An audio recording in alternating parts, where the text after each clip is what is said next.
네, 우리 시청자 여러분 그리고 애국국민 여러분, 오늘 또 이렇게 6.25 74주년을 맞이해서 오늘 우리 홍동명 목사님과 김학성 장로님 함께하면서 오늘 아침 방송을 하도록 하겠습니다.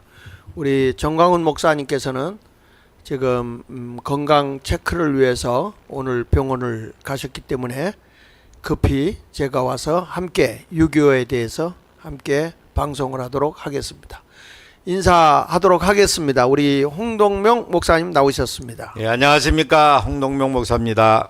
네, 우리 김학성 장로님 안녕하세요. 나오셨습니다. 김학성 장로입니다. 네, 갑자기 6.25에 대해서 방송을 하게 돼서 제가 우리 김학성 장로님의 조언을 많이 받아야 되고, 아이 무슨 말씀이에요? 또 우리 6.25에 대해서 하게 되면 우리 정광훈 목사님이 비하인드 스토리가 너무 많아서 네.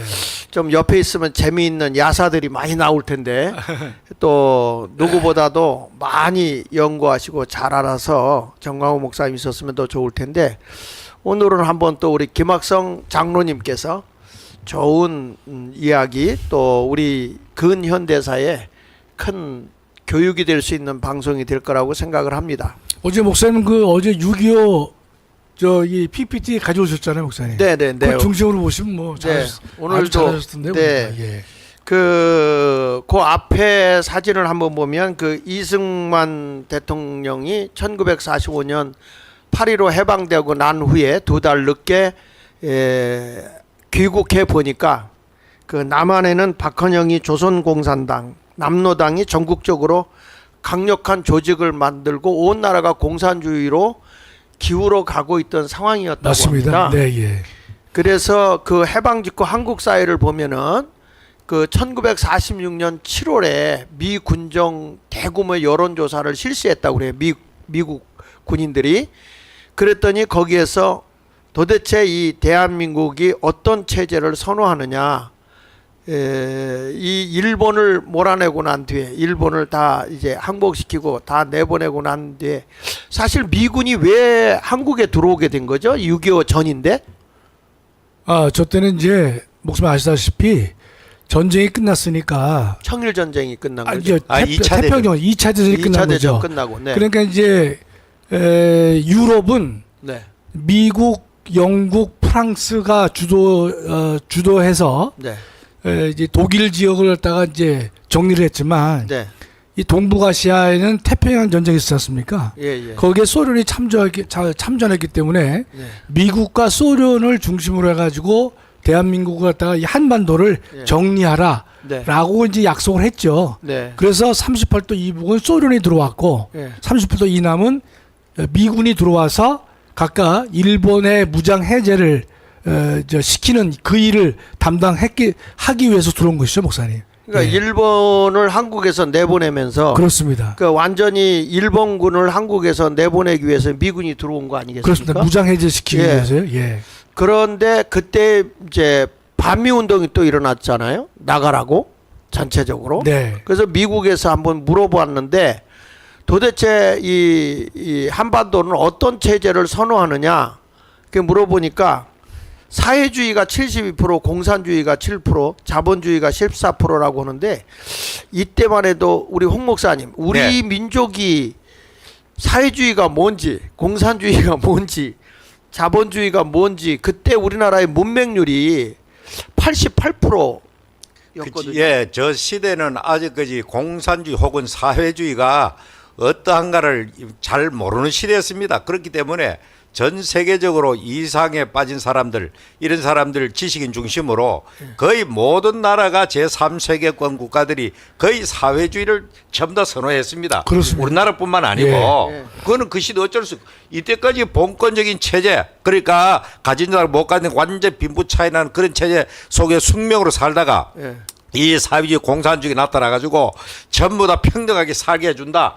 이거는 그야말로 복음이고 유토피아기 혁명이기라 이게. 예, 그러니까 순식간에 전 세계로 확산되는 가운데 우리나라 그 당시에 박헌영이가 사실상 남북 간에 그 당시에는 분단되기 전이니까 일제 때 벌써 이 박헌영이가 맹렬하게 운동을 해가지고 전부 다 조직을 많이 해놓은 겁니다. 네네. 그러다가 분단되면서 이 남쪽에는 남노당, 남조선 노동당이고 북쪽에는 북조선 노동당으로 갈라지면서 이렇게 남노당의 그 중심 인물로 남쪽 공산당이죠.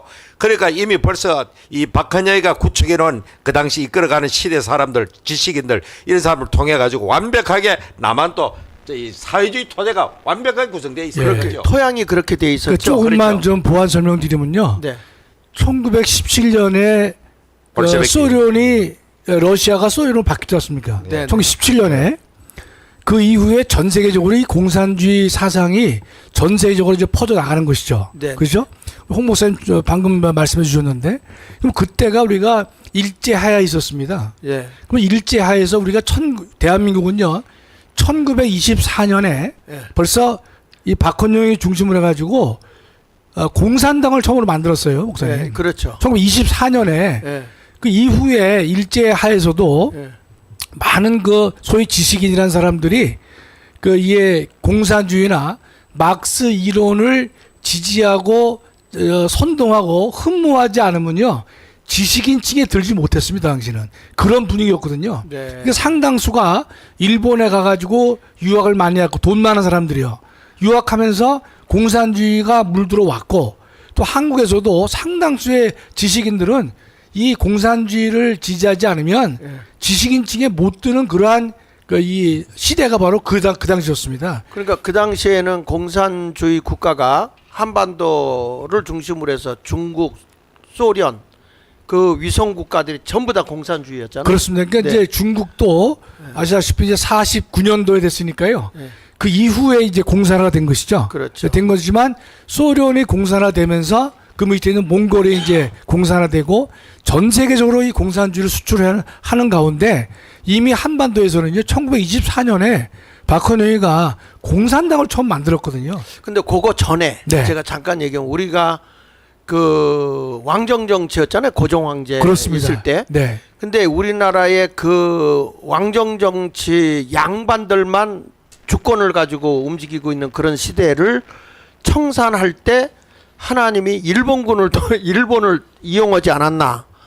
그 세대에. 아, 예. 그래서 저는 그런 생각을 하는데 만약에 일본군이 안 들어왔다 우리나라 왕정 시대가 끝났을까? 우리 그 당시에 저는 네. 뭐 역사의 가정이 없는데 예. 그 당시에 우리 한반도를 두고 중국, 러시아, 일본 이런 세계 열강들의 각축전이 되었습니다. 네. 이 동북아의 그 한가운데 위치한 이 반도 작은 국가지만은 전략적으로 굉장히 중요한 위치에 있었기 때문에 이 청나라는 전통적으로 이 조선을 지배했었고 전통적인 우리나라의 상정국가 비슷하게 행세했기 때문에 그러나 그 시대는 벌써 이 중국도 세계화에 뒤져가지고 완전히 그냥 하는 노시한 나라가 되었는데 일본은 당시에 영국과 동맹을 맺으면서 쉽게 이 청나라를 격파를 시킨 거죠. 그리고 또 그 다음에 이제 대두되는 나라 러시아는 이 부동항을 얻기 위해서 이제 동쪽으로 와가지고 이 한반도를 지배하면은 얼지 않는 항구를 얻겠다. 이래가지고 한반도에 군침을 흘리고 있었죠. 네. 그런데 이걸 막기 위해서 이제 결국에는 일본하고 러일 전쟁이 벌어지지 않습니까? 러일 전쟁 결과로 아무도 일본이 러시아를 이긴다고 생각 못한 거죠. 맞습니다. 러시아는 그 당시에 영국과 더불어 양대 패권 국가입니다. 그렇습니다. 예. 맞아요. 그런데 여기 그 당시 러시아가 발틱 함대가 이 대서양 거쳐가지고 인도양 거쳐가지고 우리나라까지 오면서 완전 지칠 때 지쳤는데 일본은 당시에 영국이 지원해준 함정을 가지고 쉽게 그만 러시아를 격파하니까 전 세계에 충격이지 그게. 그렇습니다. 그게 예. 바로 일본이 세계 열강으로 부상하는 계기가 된 예, 겁니다. 맞습니다. 그러니까 그때 이겼기 때문에 결국 한반도는 일본 넘어가고 예. 만일 러시아가 일본을 깨도 러시아로 넘어가는 거예요. 그렇습니다. 나는 내 생각 역사는 그다음에 그렇게 흘러가지. 예. 우리가 무슨 뭐 왕정이 됐든 안 됐든 우리는 독자적으로 생존하기 불가능한 시대에 접어들었다. 맞습니다. 그렇게 예. 봅니다. 그 시대적인 역사의 흐름을 우리가 잠깐 얘기하는 이유가 왜 미군이 한국에 들어오게 되었는가 이런 것들 좀 조금 알고 그리고 나서 지금 이 시대에 지금 부정선거가 굉장히 치밀하게 대두되고 있기 때문에 지금 우리가 이런 역사적 6.25를 겪고 난 이후에 74년이 된 지금은 어떤 현실이 있는가, 이런 것들도 한번 연결해서 한번 오늘 진행을 하도록 하겠습니다. 자, 우리 김학성 장로님. 네. 이 역사적인 얘기를 하니까 흥미가 진진하고요. 우리 이 정광훈 TV가 상당히 수준이 높아지는 것 같습니다. 지금 보면. 또 두 분 덕분에 이렇게 목사님 계시니까 훨씬 더 이게 수준이 높아졌습니다. 아니에요. 그건 아니고. 우리 저기 홍동명 목사님도 상당히 박식하세요. 내가 만나보니까. 그런데 우리 홍 목사님이 그동안에 이렇게 쫙 숨어져 있었는데 역사적인 얘기하고 현대사를 얘기하니까 아주 탁월하더라고요. 정치 역사에 대해서 네. 우리 홍 목사님이요. 예. 말씀하셨어요. 어려서부터 정치에 아주 관심이 많으셨다고. 네. 근데다가 또 머리가 좋으시니까 네. 그걸 잘 정리하시고 맞아요. 언변이 좋으셔서 또 이게 잘 정리해서 말씀해 주시니까. 오늘 제가 짜장면 사기에 가가지고 자, 그래서 여기 보면 이제 그 당시에 그 브루스 커밍스 좌파 예. 학자인데 예. 이 학자가 한반도의 좌익 세력이 주도하는 민족주의 정권이 들어설 거라고 주장을 했어요. 그 반면에 또 그렉 브라진스키 그 우파 학자는 이제 국제 공산주의 사회 어딘가에 편입되었다가 1990년대 중반 되면 사회주의 경제 모델이 포기가 되어지는 그런 나라가 될 것이다, 이렇게 얘기를 했거든요. 그래서 만약에 좌우파 학자가 공이 대한민국의 이승만을 통해서 건국이 되지 않았다면 한반도는 필연적으로 공산화 될 것이라고 이렇게 진단을 해요. 물론죠, 목사님. 그렇죠? 예. 그러니까 우리나라가 공산화되지 않은 것은 이승만의 공로라는 거죠. 100%죠. 그렇죠? 그러니까 저기 보면 둘째 줄에 사회주의가 71%, 예. 공산주의가 7% 이렇게 지금 이제 많은 사람들이 공산주의나 사회주의의 본질을 모르고 이렇게 지지를 많이 했던 게 예. 조금 전에 말씀드렸지만 한반도에서 이미 1924년에 공산당을 먼저 우리가 만든 이 국가이고요. 그 상태이고 또 당시에 아시다시피 이승만 박사가 귀국하기 전에 박헌영이가 대한민국에 조선인민공화국이라는 것을 만들었습니다. 실제로. 네. 그건 미승이 국가였었죠. 그러니까 이 조선인민공화국을 그 당시에 소위 위치는 남조선이었었는데 거기서 만들 정도가 됐다고 하는 것은요. 많은 이 미 군정이 여론조사를 실시했을 때 거의 80%에 가까운 사람들이 공산주의나 사회주의를 선호했다는 당연한 규결이 될 수밖에 없죠. 네. 또 하나는 공산화되지 않은 것이 이제 이승만 대통령의 공로라고 하는 것은 명백히 맞는 게 우리 동북아에 두 가지의 기적이 있다고 얘기를 하거든요. 정치학자들이. 네. 뭔가면 동북아의 가장 작은 나라인 이 한반도가 대한민국이 공산화되지 않은 것이 기적이다. 그렇죠. 두 번째로는 공산화될 수 없는 중국이 공산화된 것이 기적이다. 네. 그래서 이 동북아의 두 개의 기적을 말하고 있는데 정말로 우리가 공산화되지 않은 것은 하나님께서 세우신 이승만 이 대통령의 공로라고 우리가 봐도 지나치지 않는 것이죠. 분명한 사실이죠. 네. 아주 그 다음에 넘겨보면 소련 한 자 넘겨주세요. 그 소련이 하나 넘겨주세요. 소련이 남한 자익을 조정을 했는데 이 당시에 우리나라가 아까 얘기한 대로 사회주의 공산주의를 주장하는 사람이 70-80%가 되니까 그래서 미군정 교과서식 민주제도를 도입하려고 할 때 이때 35개 정당과 사회단체가 난립하고 정치적으로 아주 극심한 혼란기가 이때 미군정 때 일어나고 있었고요. 소련 군정이 남한의 자위까지 일거수일투족을 다 지시했다는 거예요. 그러니까 소련에 지원받은 남로당이 세력이 엄청나게 그 당시에 확대가 되었는데 1946년 남로당원 37만 명, 이때 남로당에 의해서 대구폭동, 노동자 파업 등 소련 자금 지령하에 진행됐는데 이때의 소련 자금으로 인해서 한국의 이 남한 통화량이 소련 남한 공산 세력에 지원한 돈이 약 40%의 그 통화량이 러시아 돈이었다는 거, 소련 네. 돈이었다는 거예요. 그런데 이때에 이제 우리가 아는 자유폭동지나 어저께 잠깐 했던 건데 하나 넘겨주시면 대한민국 정부 출범 2달 후에 10월 19일에 여수 순천 군사반란이라고 그랬죠. 그렇죠. 군사반란 예. 사건 발생했고 요것 좀 얘기해 주셨으면 좋겠어요. 군분의 남로당 제거를 위해서 숙군 작업을 했다는 거잖아요. 예, 저게 지금 이제 10월 9일 날 여수 순천 네. 군인 반란이 있지 않습니까, 목사님? 예. 왜냐면 이제 그달에 4월 3일 날 제주 이제 4.3 사건이 터졌단 말이죠. 예. 근데 그 정리가 안 됐는데 8월 15일 날 대한민국이 건국됐지만 대한민국이 상당히 좀 이 북한 이 남로당 세력들이 계속 남아 있었기 때문에 어려움이 있었는데 10월 19일 날 제주 4.3을 진압하라고 군인들에게 명령을 했는데 예. 거기서 지창수, 뭐 김주회 이런 사람이 주동이 돼가지고 반란을 일으켰습니다. 네. 그래서 여수시를 점령하고 인근에 있는 순천시도 점령을 했거든요. 네. 저 때 처음으로 대한민국은 비상계엄을 선포합니다. 네.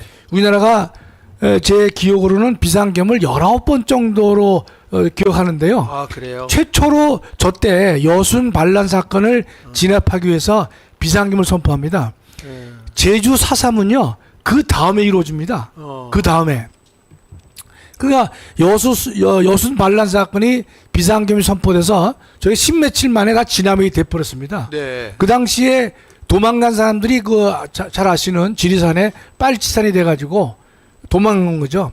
그래서 이제 그 조정래의 태백산맥이라고 하는 것이 저 사람들 중심으로 이루어진 작품이 되는 것이고 저 때 우리 사랑의 원자탄이라 부르는 그 저기 손양원 손양원 목사님의 두 아들이 이때 죽은 거죠. 이때 돌아가시게 된 예. 죽었고 또 박정희 대통령이 이 사건에 연루가 됐다 그래가지고 그렇죠. 무기 진영을 선고받으셨거든요. 그 참 사형은 아니고 무기입니다. 무기징역 받았죠. 그러니까 참 그 당시에 박정희가 그 남로당원이었더라고요. 그렇습니다. 네. 그런데 예. 그 여기 밑에 보면 그런데 이때의 그 군부내의 자육 세력을 발본색원한 것이 숙군 작업이잖아요. 예. 그렇죠? 그 숙군 작업을 하게 된 배경이 예. 저 당시 48년도에는 우리나라에 병역법이 없었습니다. 네. 그래서 군대를 가는 사람들은 네. 지원병 원에서 갔거든요. 네. 원에서. 예, 그러다 보니까 저 군대 내에 빨갱이 세력들이 많이 있었습니다. 네, 네. 그러면 그 이승만 대통령이 그래서 48년 12월 달에 네. 국가보안법을 처음으로 만듭니다, 목사님. 네. 그 당시는 우리나라에 민법과 형법이 없었어요. 그게 무슨 뜻인가면요. 두 분은 잘 모르실 텐데 대한민국을 만들었는데 우리나라 법이 없어요. 그러면 민법과 형법이 없으면 안 되잖아요. 맞습니다. 그래서 뭔가면 일본 민법과 형법을 번역해서 썼어요. 일본 거를 갖다가 번역해서 썼거든요. 예. 그랬는데 일본 형법을 보니까 국가를 지키기 위한 법이 없는 거예요. 네. 그래서 형법이라고 하는 일반법을 만들기 전에 국가보안법이라는 특별법을 먼저 만들었습니다. 그래서 그 국가보안법에 의해서 49년 1년 동안 군대 내에 있는 빨갱이 세력들을 걸러내죠. 네. 잘 아시는 숙군 작업이 되는 것이죠. 네, 네.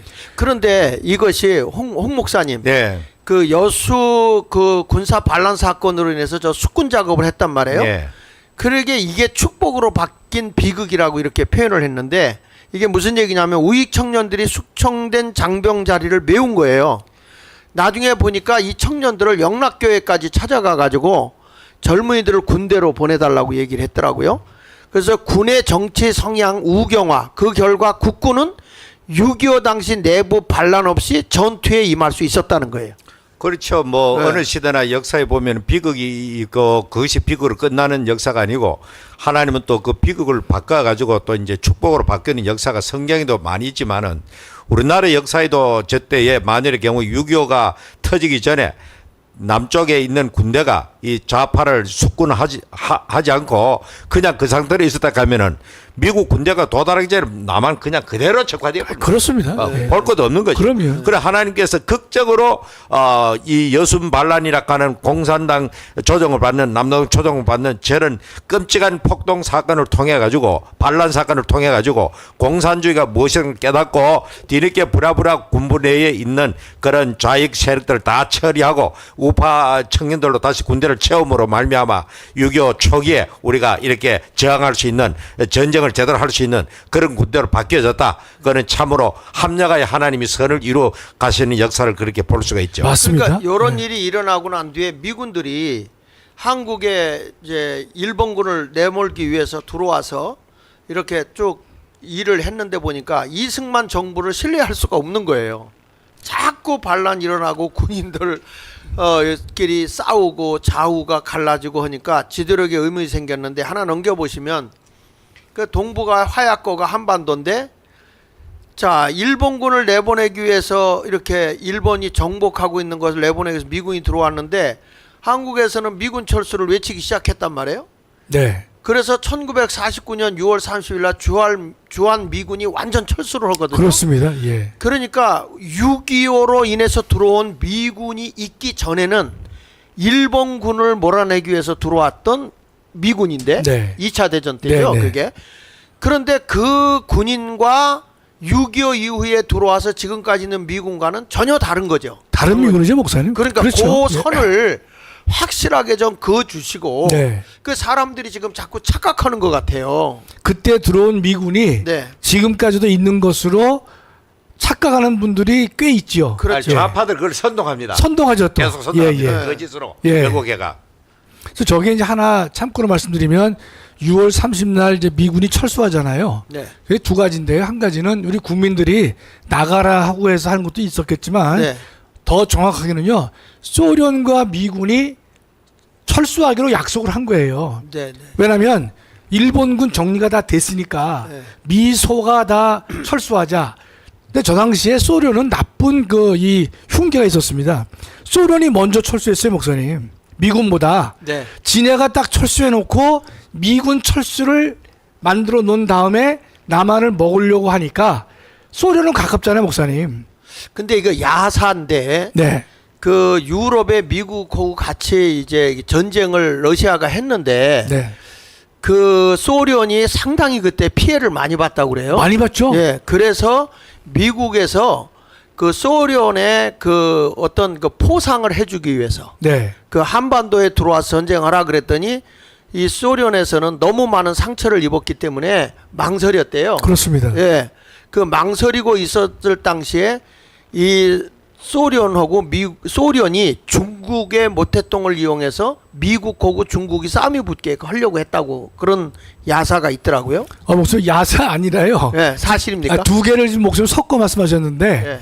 첫째로 이제 소련이 2차 대전 당시에 유럽에서는 몇 천만이 죽었습니다. 네. 제일 많이 죽었죠. 가장 많이 죽었습니다. 네. 제일 많이 예, 그래서 가장 그 피해를 많이 봤거든요. 네. 그러니까 소련이 미국은 일본과 태평양 전쟁을 할 때 소련이 참전해 주길 원했는데 네. 소련이 참전을 안 했죠. 안 했죠. 안 했습니다. 왜냐하면 독일한테 너무나 많이 피해를 입었기 때문에 네. 그랬는데 가만히 보니까 이제 원자 폭탄이 터졌단 말이죠. 네.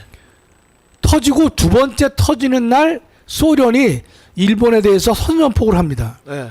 우리가 예컨대 니네와 전쟁하겠다. 왜냐하면 일본이 거의 질 것이 뻔하기 때문에. 그 당시에 그 일본이 소련한테 도움을 요청하고 있었대요. 둘이서 예. 비밀 불가침 회담을 불가침 그러더라고요. 약속을 했습니다. 불가침. 그런데 또 미국이 소련 보고 도와달라고 하니까 예.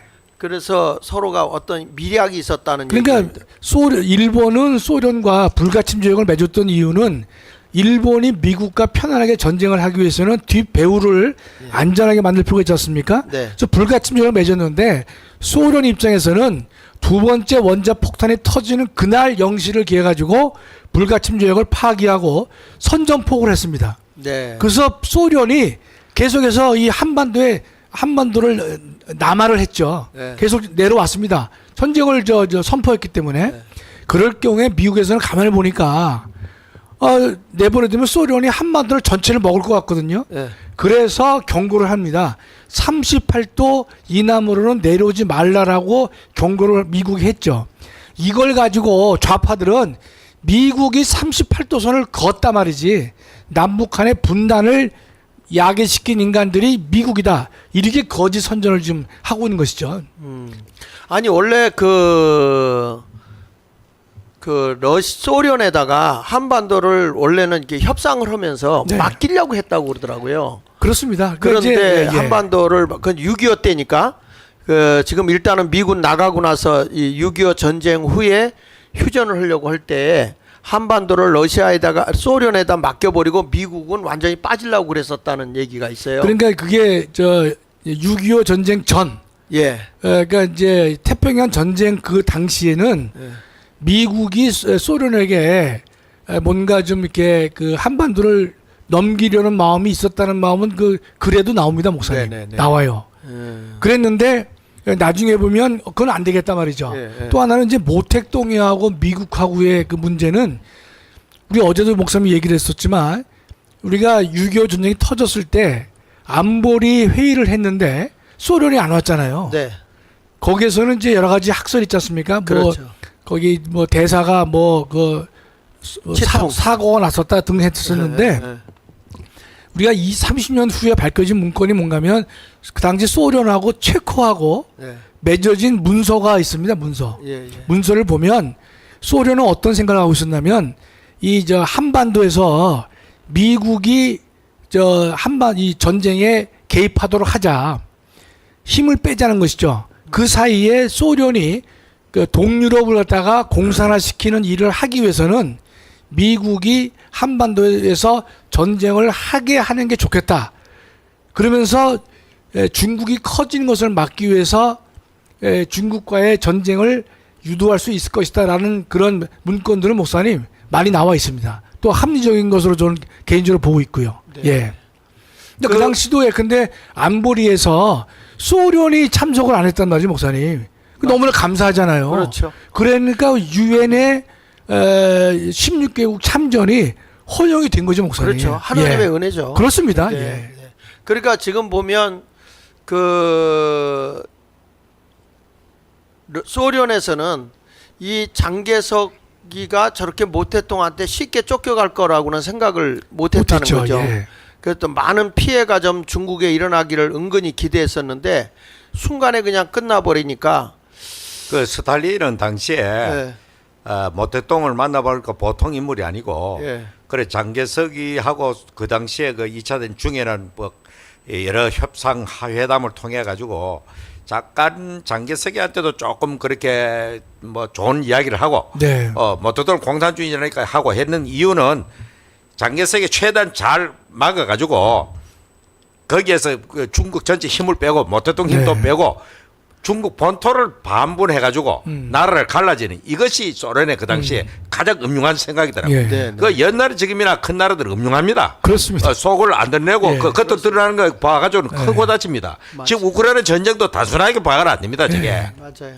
미국이나 서방 측이 저렇게 올인하고 무기를 대주는 것은 자기 군대를 안 가면서 러시아의 힘을 최대한 빼는 겁니다. 그렇습니다. 빼가지고 지쳐가지고 맥이 다 빠졌을 때 예. 요리하려고 하는 그런 세계적 강국들의 전략이 숨어 있는 겁니다. 맞습니다. 그 6.25 저 때도 마찬가지입니다. 저 때도 결국에는 이 소련이라는 저 음흉한 나라가 스탈린은 음흉한 나라가 결국에는 미국과 중국이 한반도 붙어가지고 두 나라 다 힘이 다 빠지기를 네. 그렇게 바라는 것이 6.25 전쟁의 그 뒷이야기입니다. 그렇죠. 그 애치슨 선언으로 사실은 그러면 우리 그 애치슨 선언을 지금 미 전 국무장관이 선언했잖아요. 네, 50년 1월 12일 그렇죠. 오른쪽에 나와 있죠, 목사님. 예, 예, 둘째 줄에. 50년. 예, 그러니까 6.25 전에 그렇습니다. 6.25 전에 애치선을 그어버린 거잖아요. 에치슨 라인을 한번 좀 50 올려줄 수 있죠. 저기 보면 이때 한반도, 대만 다 포기했잖아요. 그렇죠? 포기했습니다. 네, 예. 일본도 뭐 이렇게 일본은 저렇게 해가지고 해준다고 했는데 홋카이도 쪽은 포기한 것 같아요? 아닌가? 다 아니죠. 들어간 홋카이도, 거가? 아니죠. 홈카이도 저 위에 저 제일 북쪽 섬은 그 미국의 방어선 안에 이렇게 예. 들어있는 네, 거지. 다 일본이니까요. 예, 네. 일본 선 안에 넣고 우리는 사실은 저쪽 러시아 쪽으로 소련 쪽으로 다 이렇게 넘겨준 것과 같은 그런 그러니까 무슨 저걸 가르쳐 예. 가지고도 이제 좌파 입장에서는 어떻게 보느냐, 미국이 남침을 유도했다는 근거로 삼습니다. 저걸 딱 가지고 빼놔놓고 너머도로 만들어놓고 다시 와는 예, 예. 유도설을 그렇게까지 예. 떠들고 주장하는데, 그렇게 얘기하죠. 예, 그러니까 저거는 미국 입장에 볼 때는 100번 1000번 저기 자기도 유리합니다. 예. 저 선거 오면 예. 그렇죠. 해군 공군력 가지고 지상군 파견하고 압도적인 해군 공군력이 있으니까 공산권이 더 이상 남하지 못하도록 하는 그 방에서 미국 입장에서는 자기들은 최대한 끈 겁니다. 그렇습니다. 그렇죠. 저게 이제 아시다시피 74년 전 대한민국이 목사님 나라입니까? 그래, 존재감도 없지. 그건 뭐 힘도 세계 없지. 어느 나라가 알아줍니까? 그럼요. 가난하고 뭐 가장 못 사는 나라 1, 2등에 손꼽혔잖아요. 그리고 아니 가장 북쪽보다도 못 살았는데 그렇습니다. 또 말할 건 뭐 있습니까? 예, 예. 예.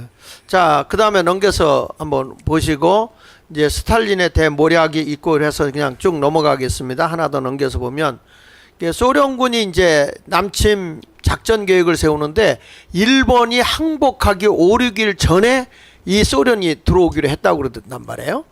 그런데 2차 세계대전 영웅 그 바실리에프 장군이 북한에 보낸 남침 작전 계획을 작성해 주는데 이때의 명칭이 선제 타격 계획이었다는 거예요. 근데 이때에 그 번역을 할 때에 유성철하고 김봉률, 황성복 등이 한국어로 번역을 할 때 이것을 선제 타격 계획은 남침 증거했다는 표현이 되니까 요거를 반격 계획이라는 명칭으로 변경했다. 이렇게 설명을 하고 있습니다. 자, 그 다음에 넘겨서 보시면 1950년 4월 10일 날 스탈린이 남침 전쟁을 승인하게 되고요. 이때에 승인을 받으러 갔는데 김일성이하고 박헌영이가 같이 가 있는 사진이 거기 공개되고 있죠. 그래서 그 6.25 남친 전쟁이 결정된 게 맨 밑에 1950년 4월 10일 김일성 스탈린에게 남친 전쟁 승인을 요청하자 스탈린이 이때 수락을 하게 된 것입니다. 그러니까 사실은 빠진 것 같은데 넘겨서 한번 보시면요. 그래서 남친 전쟁 승인 후에 스탈린이 김일성에게 경고한 내용이 있는데 그 밑에 보면 누가 침공했는지 모르게 감춰야 된다. 여기 보면 박헌영, 김일성, 스탈린, 모태똥 이렇게 넷이 딱 저기 주요 인물로 나오죠.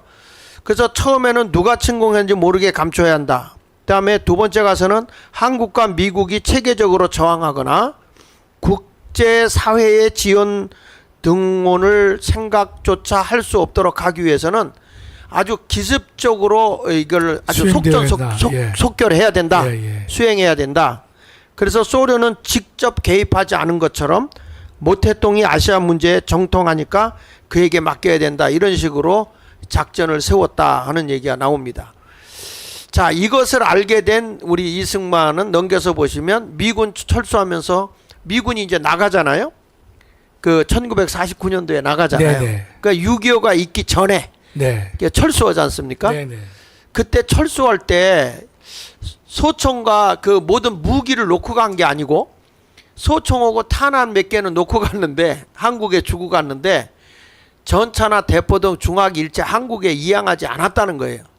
그러니까 굉장히 미온적이고 그래서 오죽하면 이승만 대통령이 우리에게 무기를 달라고 100만의 그 인원을 동원해서 시위까지 했다고 했는데도 미군에서는 전혀 눈 하나 깜짝 안 하고 무기를 주지 않고 갔다 하는데 홍 목사님 왜 미국이 저렇게 하고 갔죠? 그 이승만이가 그 전에 계속해서 북진 통일 그 참 그 뭐랄까 하고 힘도 없으면서도 그렇게 그런 이야기를 구호를 많이 외쳤죠. 그래서 네.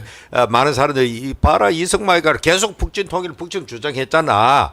그래 미국이 떠나면은 저 무기를 남겨놓고 가면 반드시 저 영감이 북쪽으로 침략이 올라갈 것이다. 그런 우려가 있고 하니까 아예 그만 최소한의 경무장만 놔두고 중무장은 전부 다 빼가는 거죠. 빼가니까 결국 한국 군대는 참 군대라기보다는 하는 경비 그런 단체 정도밖에 안 경찰 되는 수준이죠, 목사님. 예, 예. 경찰 그렇죠. 수준. 예. 그러니까 이거 하나 더 넘겨주시면 장로님 여기 보니까 이승만이가 볼 때는 공산군 침략 가능성이 계속 있었기 때문에 예. 저게 북한에서 전쟁에 있을 거라고 생각하니까 미국의 언론과 여론을 주도층에게 공산군의 침략 가능성을 계속 얘기했다고 그러더라고요. 예. 그래서 한국군의 무장을 좀 도와달라. 그래서 만약에 우리가 안 도와준다면 우리가 북한을 쳐들어가겠다. 이제 이렇게 얘기한 이유는 우리가 약하지 않다는 걸 계속 보여줘야만 되기 때문에 그러지 않았느냐. 여기 보면 우리의 최근 비밀 보고서에 보니까 공산군이 추수가 시작되는 대로 항공기는 물론 기타 모든 것을 동원하여 남한으로 쳐내려올 만반의 준비가 되어 있다는 내용을 담고 있어. 무엇으로 우리는 이것을 막으려는 것이오. 소련 사람들이 밀고 내려온다면 그것은 분명 국지적인 공격이 아닌 전면 공세가 될 것이오. 이렇게 미국에다가 간청을 했는데도 미국은 이런 경고를 아예 묵살해 버렸다고 그래요. 그래서 한국이 요구하는 항공기 등 최신 무기 제공을 하지 않았다. 그래서 자기가 그 하나 넘겨보시면 이승만이는 왜 북진을 주장하게 됐느냐. 국군 실상이 너무 참담하니까 공격이 올 게 뻥하니까 예. 우리는 약하지 않다. 그리고 뻥친 거지 쉽게 말하면. 예. 그러니까 쉽게 말하면 우리 강해. 이제 이렇게 하는 거죠. 가위 잡은 거라고 그러나? 뭐 정신 싸움에서 이겨보려고 예. 그렇게 한 것이 아닌가 생각 들어요. 예. 그렇죠. 그리고 여기 보면 제주도의 사산폭동 건국 2개월 만에 여순 반란 사건, 오대산, 태백산 지역의 산악지대에서 인민 유격대가 무력 투쟁하고 있죠. 그러니까 전체 대한민국 전체가 내전 상태였기 때문에 그래서 계속 이제 멸공 통일한다. 그다음 북진 통일은 저기 한문으로 저렇게 써놨잖아요.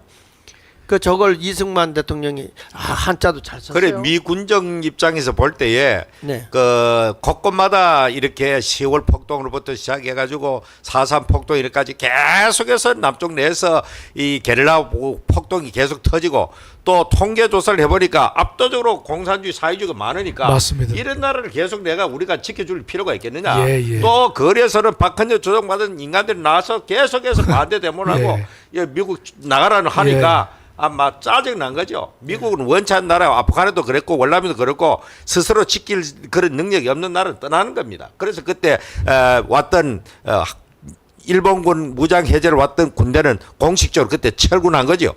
철군하고 그 다음에 전쟁이 나니까 다시 우리나라 요청해가지고 새로운 미군이 유엔군과 함께 왔는데 이걸 가지고 좌익 세력들은 그때 미군들이 왔다가 러시아 군대는 철수했는데 왜 미군은 아직까지 남아있느냐 이렇게 국민을 왜곡에 선동하는 거예요. 예. 그러니까 이건 아주 역사를 비틀어가 잘못되게 그렇게 전달하는데 많은 사람들이 여기에서 정확한 이해를 못하고 그때의 2차전 끝나고 왔는 그 군대가 아직까지 존속하는 착각을 하는 거예요. 전혀 다른 맞습니다. 차원이에요. 소련은 철수했는데 예, 예. 미국은 철수 안 한 것으로 네, 그렇게 교육을 시키고 앉아 있으니 예. 참 답답한 거죠. 저는. 뒤에서 모든 건 다 완벽하게 준비하고 전쟁할 준비는 다 하고 네. 있었는데 넘겨서 보시면 북진 통일을 주장한 이유가 이렇게 쭉 나오죠. 거기 보면 북이 함부로 남침하지 못하도록 경고하는 것이고 그리고 남한 국민들의 반공 의지가 투철하고 전쟁 수행 능력 충분하다는 걸 강한 투지로 과시했다는 거죠. 그 유사시에 이제 우리가 어떤 일이 일어날지 모르니까 심리전을 했다는 거죠.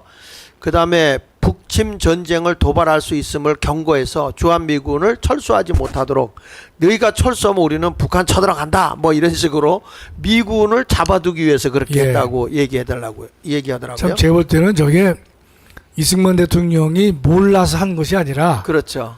정말 그 미국이 철수하면 우리가 북침을 하겠다라고 했을 때 미군 정보당국이 몰랐겠습니까? 다 알죠. 예. 예. 그러나 그래도 어떻게 하든지 간에 대한민국을 지키기 위해서 저는 북진 통일을 먼저 선 주장하셨는데 그 당시에 우리 이승만 그 대통령의 그 마음을 속상함을 좀 미루어 짐작할 수 있겠습니다. 네, 예. 그 넘겨서 한번 보시면 여기 이제 요약해서 보면 그 이승만 대통령의 마음이 여기 다 담겨 있더라고요.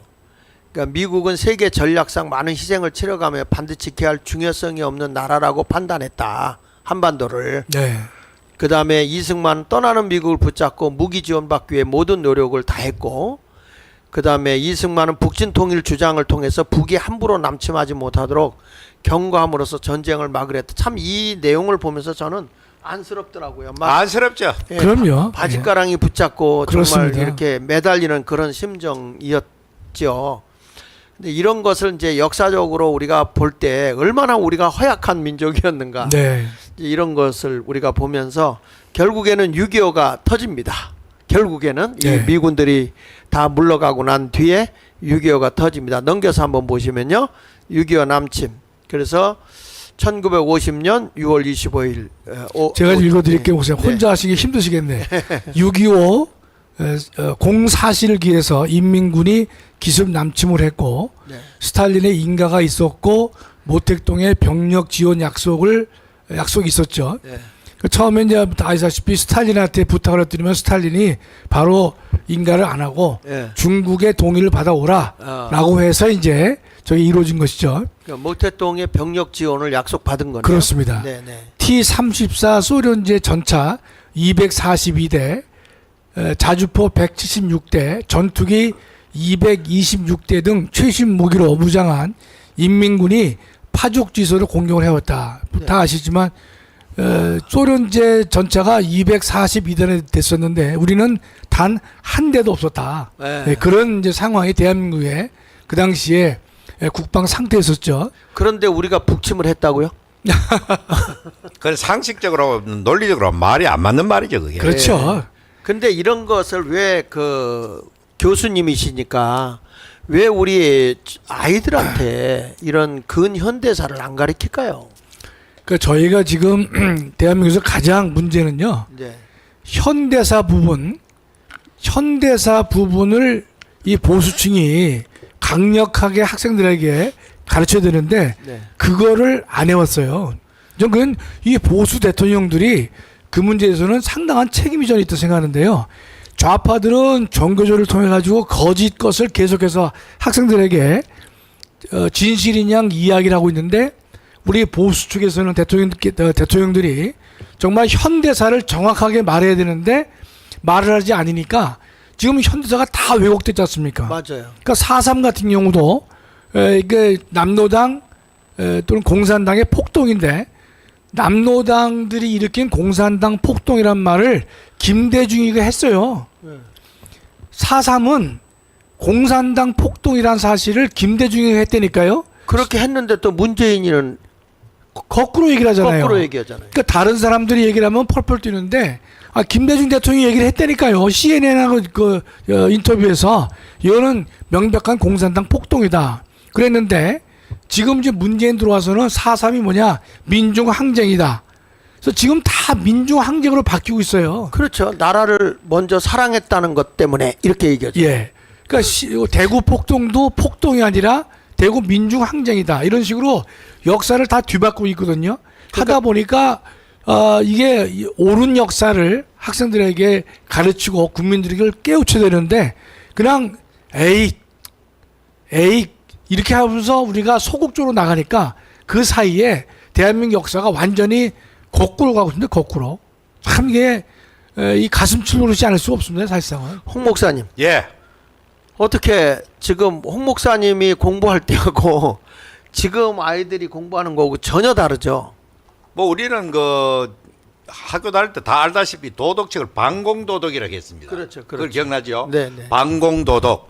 그러니까 무조건 하고 그때 학교에다 붙이는 보면 표가 전부 반공방첩 뭐 멸공통일 이런 거 많이 붙여가지고 이 간첩과 신고하도록 그렇게 많이 교훈 계몽을 하고 한마디로 공산주의라는 존재는 이 대한민국과는 같이 공존할 수 없는 그런 집단으로 우리가 체질적으로 배웠지요. 교회도 매일 가면은 목사님들이 부흥회동 오면 우선 공산주의는 붉은 용이다. 앞으로 체계를 적화할 저런 세력에 대해서 우리는 깨어 있어야 된다는 식으로 계속해서 그렇게 말씀을 했고, 그런데 그 유감스럽게도 우리나라의 좌파 학자들에 의해 가지고 근현대사는 거의 좌파 학자들에 의해서 장악돼 가지고 이놈들이 전부 다 이 대한민국 역사를 거꾸로 외국 둔갑을 시켜 가지고, 저는 특히 대구에 사니까 전 목사님 전에 대구 폭동을 좀 연구해 보라 해가지고 좀 여러 문헌과 유튜브를 통해서 받아봤는데 끔찍하기 짝이 없는 그런 공산 폭도들의 거짓 선동과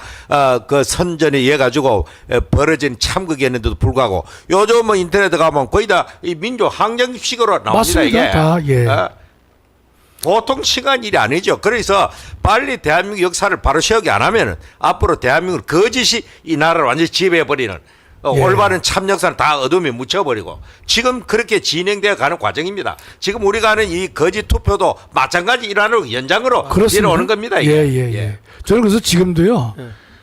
그러니까 제가 이제 목사님께 말씀을 안 드렸지만 지난 정권에서 EBS에서 네. 설민석이라고 하는 친구가 예. 맞아요. 그건 교수도 아니에요. 그건 학원 강사인데 걔가 4.3을 왜곡하는 그 강의를 많이 했습니다. EBS에서. EBS에서. 예, 예. 그러면 EBS 명강사라고 늘 예, 그랬죠. EBS에서 강의를 듣는 사람이 얼마나 많습니까? 그럼 뭐 젊은 학생들을 포함해서 많은 사람들이 그 강의를 들었거든요. 전 지금도요. 저는 뭐 역사학 교수는 아니지만 예. 4.3이라든지 여순이라든지 이승만 대통령이라든지 이런 등등에 대해서 저한테는 이 강의할 기회를 좀 줬으면 좋겠어요. 그래서 이거죠. 누가 옳은지를 객관적으로 한번 국민들에게 판단할 수 있는 기회를 주자는 거예요. 우리가 무조건 뭐 우리말이 옳다가 아니라 객관적으로 합리적으로 이 문제를 설명할 필요가 있는데 우리는 유튜브에서만 하지 않습니까, 목사님? 그러나 EBS의 그 전파력하고는 우리가 비교가 안 되거든요, 실제로. 그 교육감도 잘 뽑아야 되고 그렇습니다. 교육부 장관도 좀 정신 차려야 돼요. 그래서 지금 우리나라가 지금 이 지경이 됐는데 근현대사를 똑바로 잘 가르쳐야 될 것 같고요.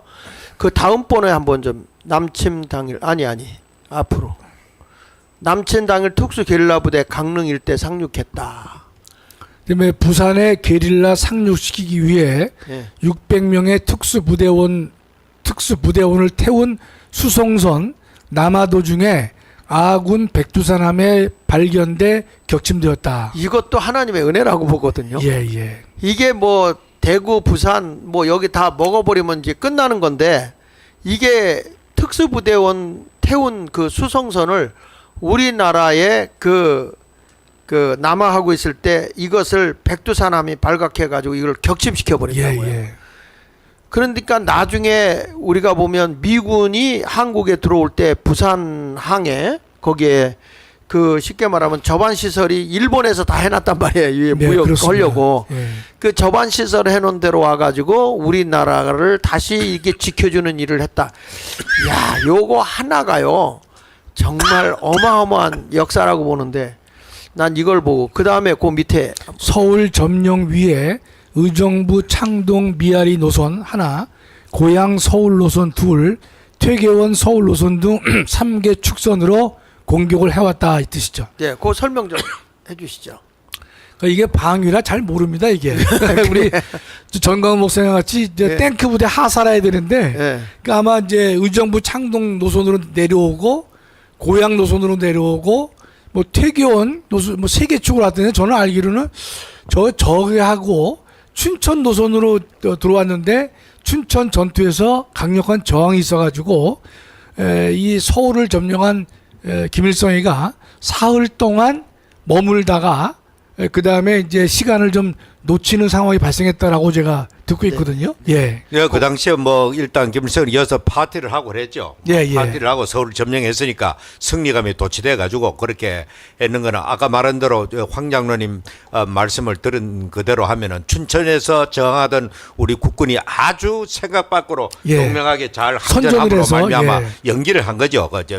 이렇게 지차도로 만들어 가지고 또 그것도 하나 있고 그 박헌영이가 평소에도 서울만 점령하고 하면은 순식간에 남쪽에 있는 내가 심어놓은 남로당이 총 걸게 해가지고 남쪽 내려갈 것 없어. 그렇습니다. 셈싸면 된다. 예, 예. 아마 그걸 미적미적 했는지 모르죠. 그 두 가지 모두 다 예. 그런 것이 가지고 있어가지고 있었을 나중에 이것이 별미가 돼간 끝나고 난 뒤에 김일성이가 박헌영이 니놈 때문에 우리가 그렇습니다. 쏘고졌다. 예. 그래서 니는 미군 간첩이다. 이래가지고 죽였죠. 처형시키 버렸지. 예. 지가 하기 위해서. 그래 저것도 하나님 은혜입니다. 저거 예. 만일 그저 일었으면 뭐 끝났어요. 들어오기 전에 끝나버렸. 끝났습니다. 맞아요. 예. 네. 다음에 넘겨서 한번 보시고요. 서울 시민 절반 이상이 인민군을 환영했다는 거예요. 그거 서울 시민 살피해서 50%가.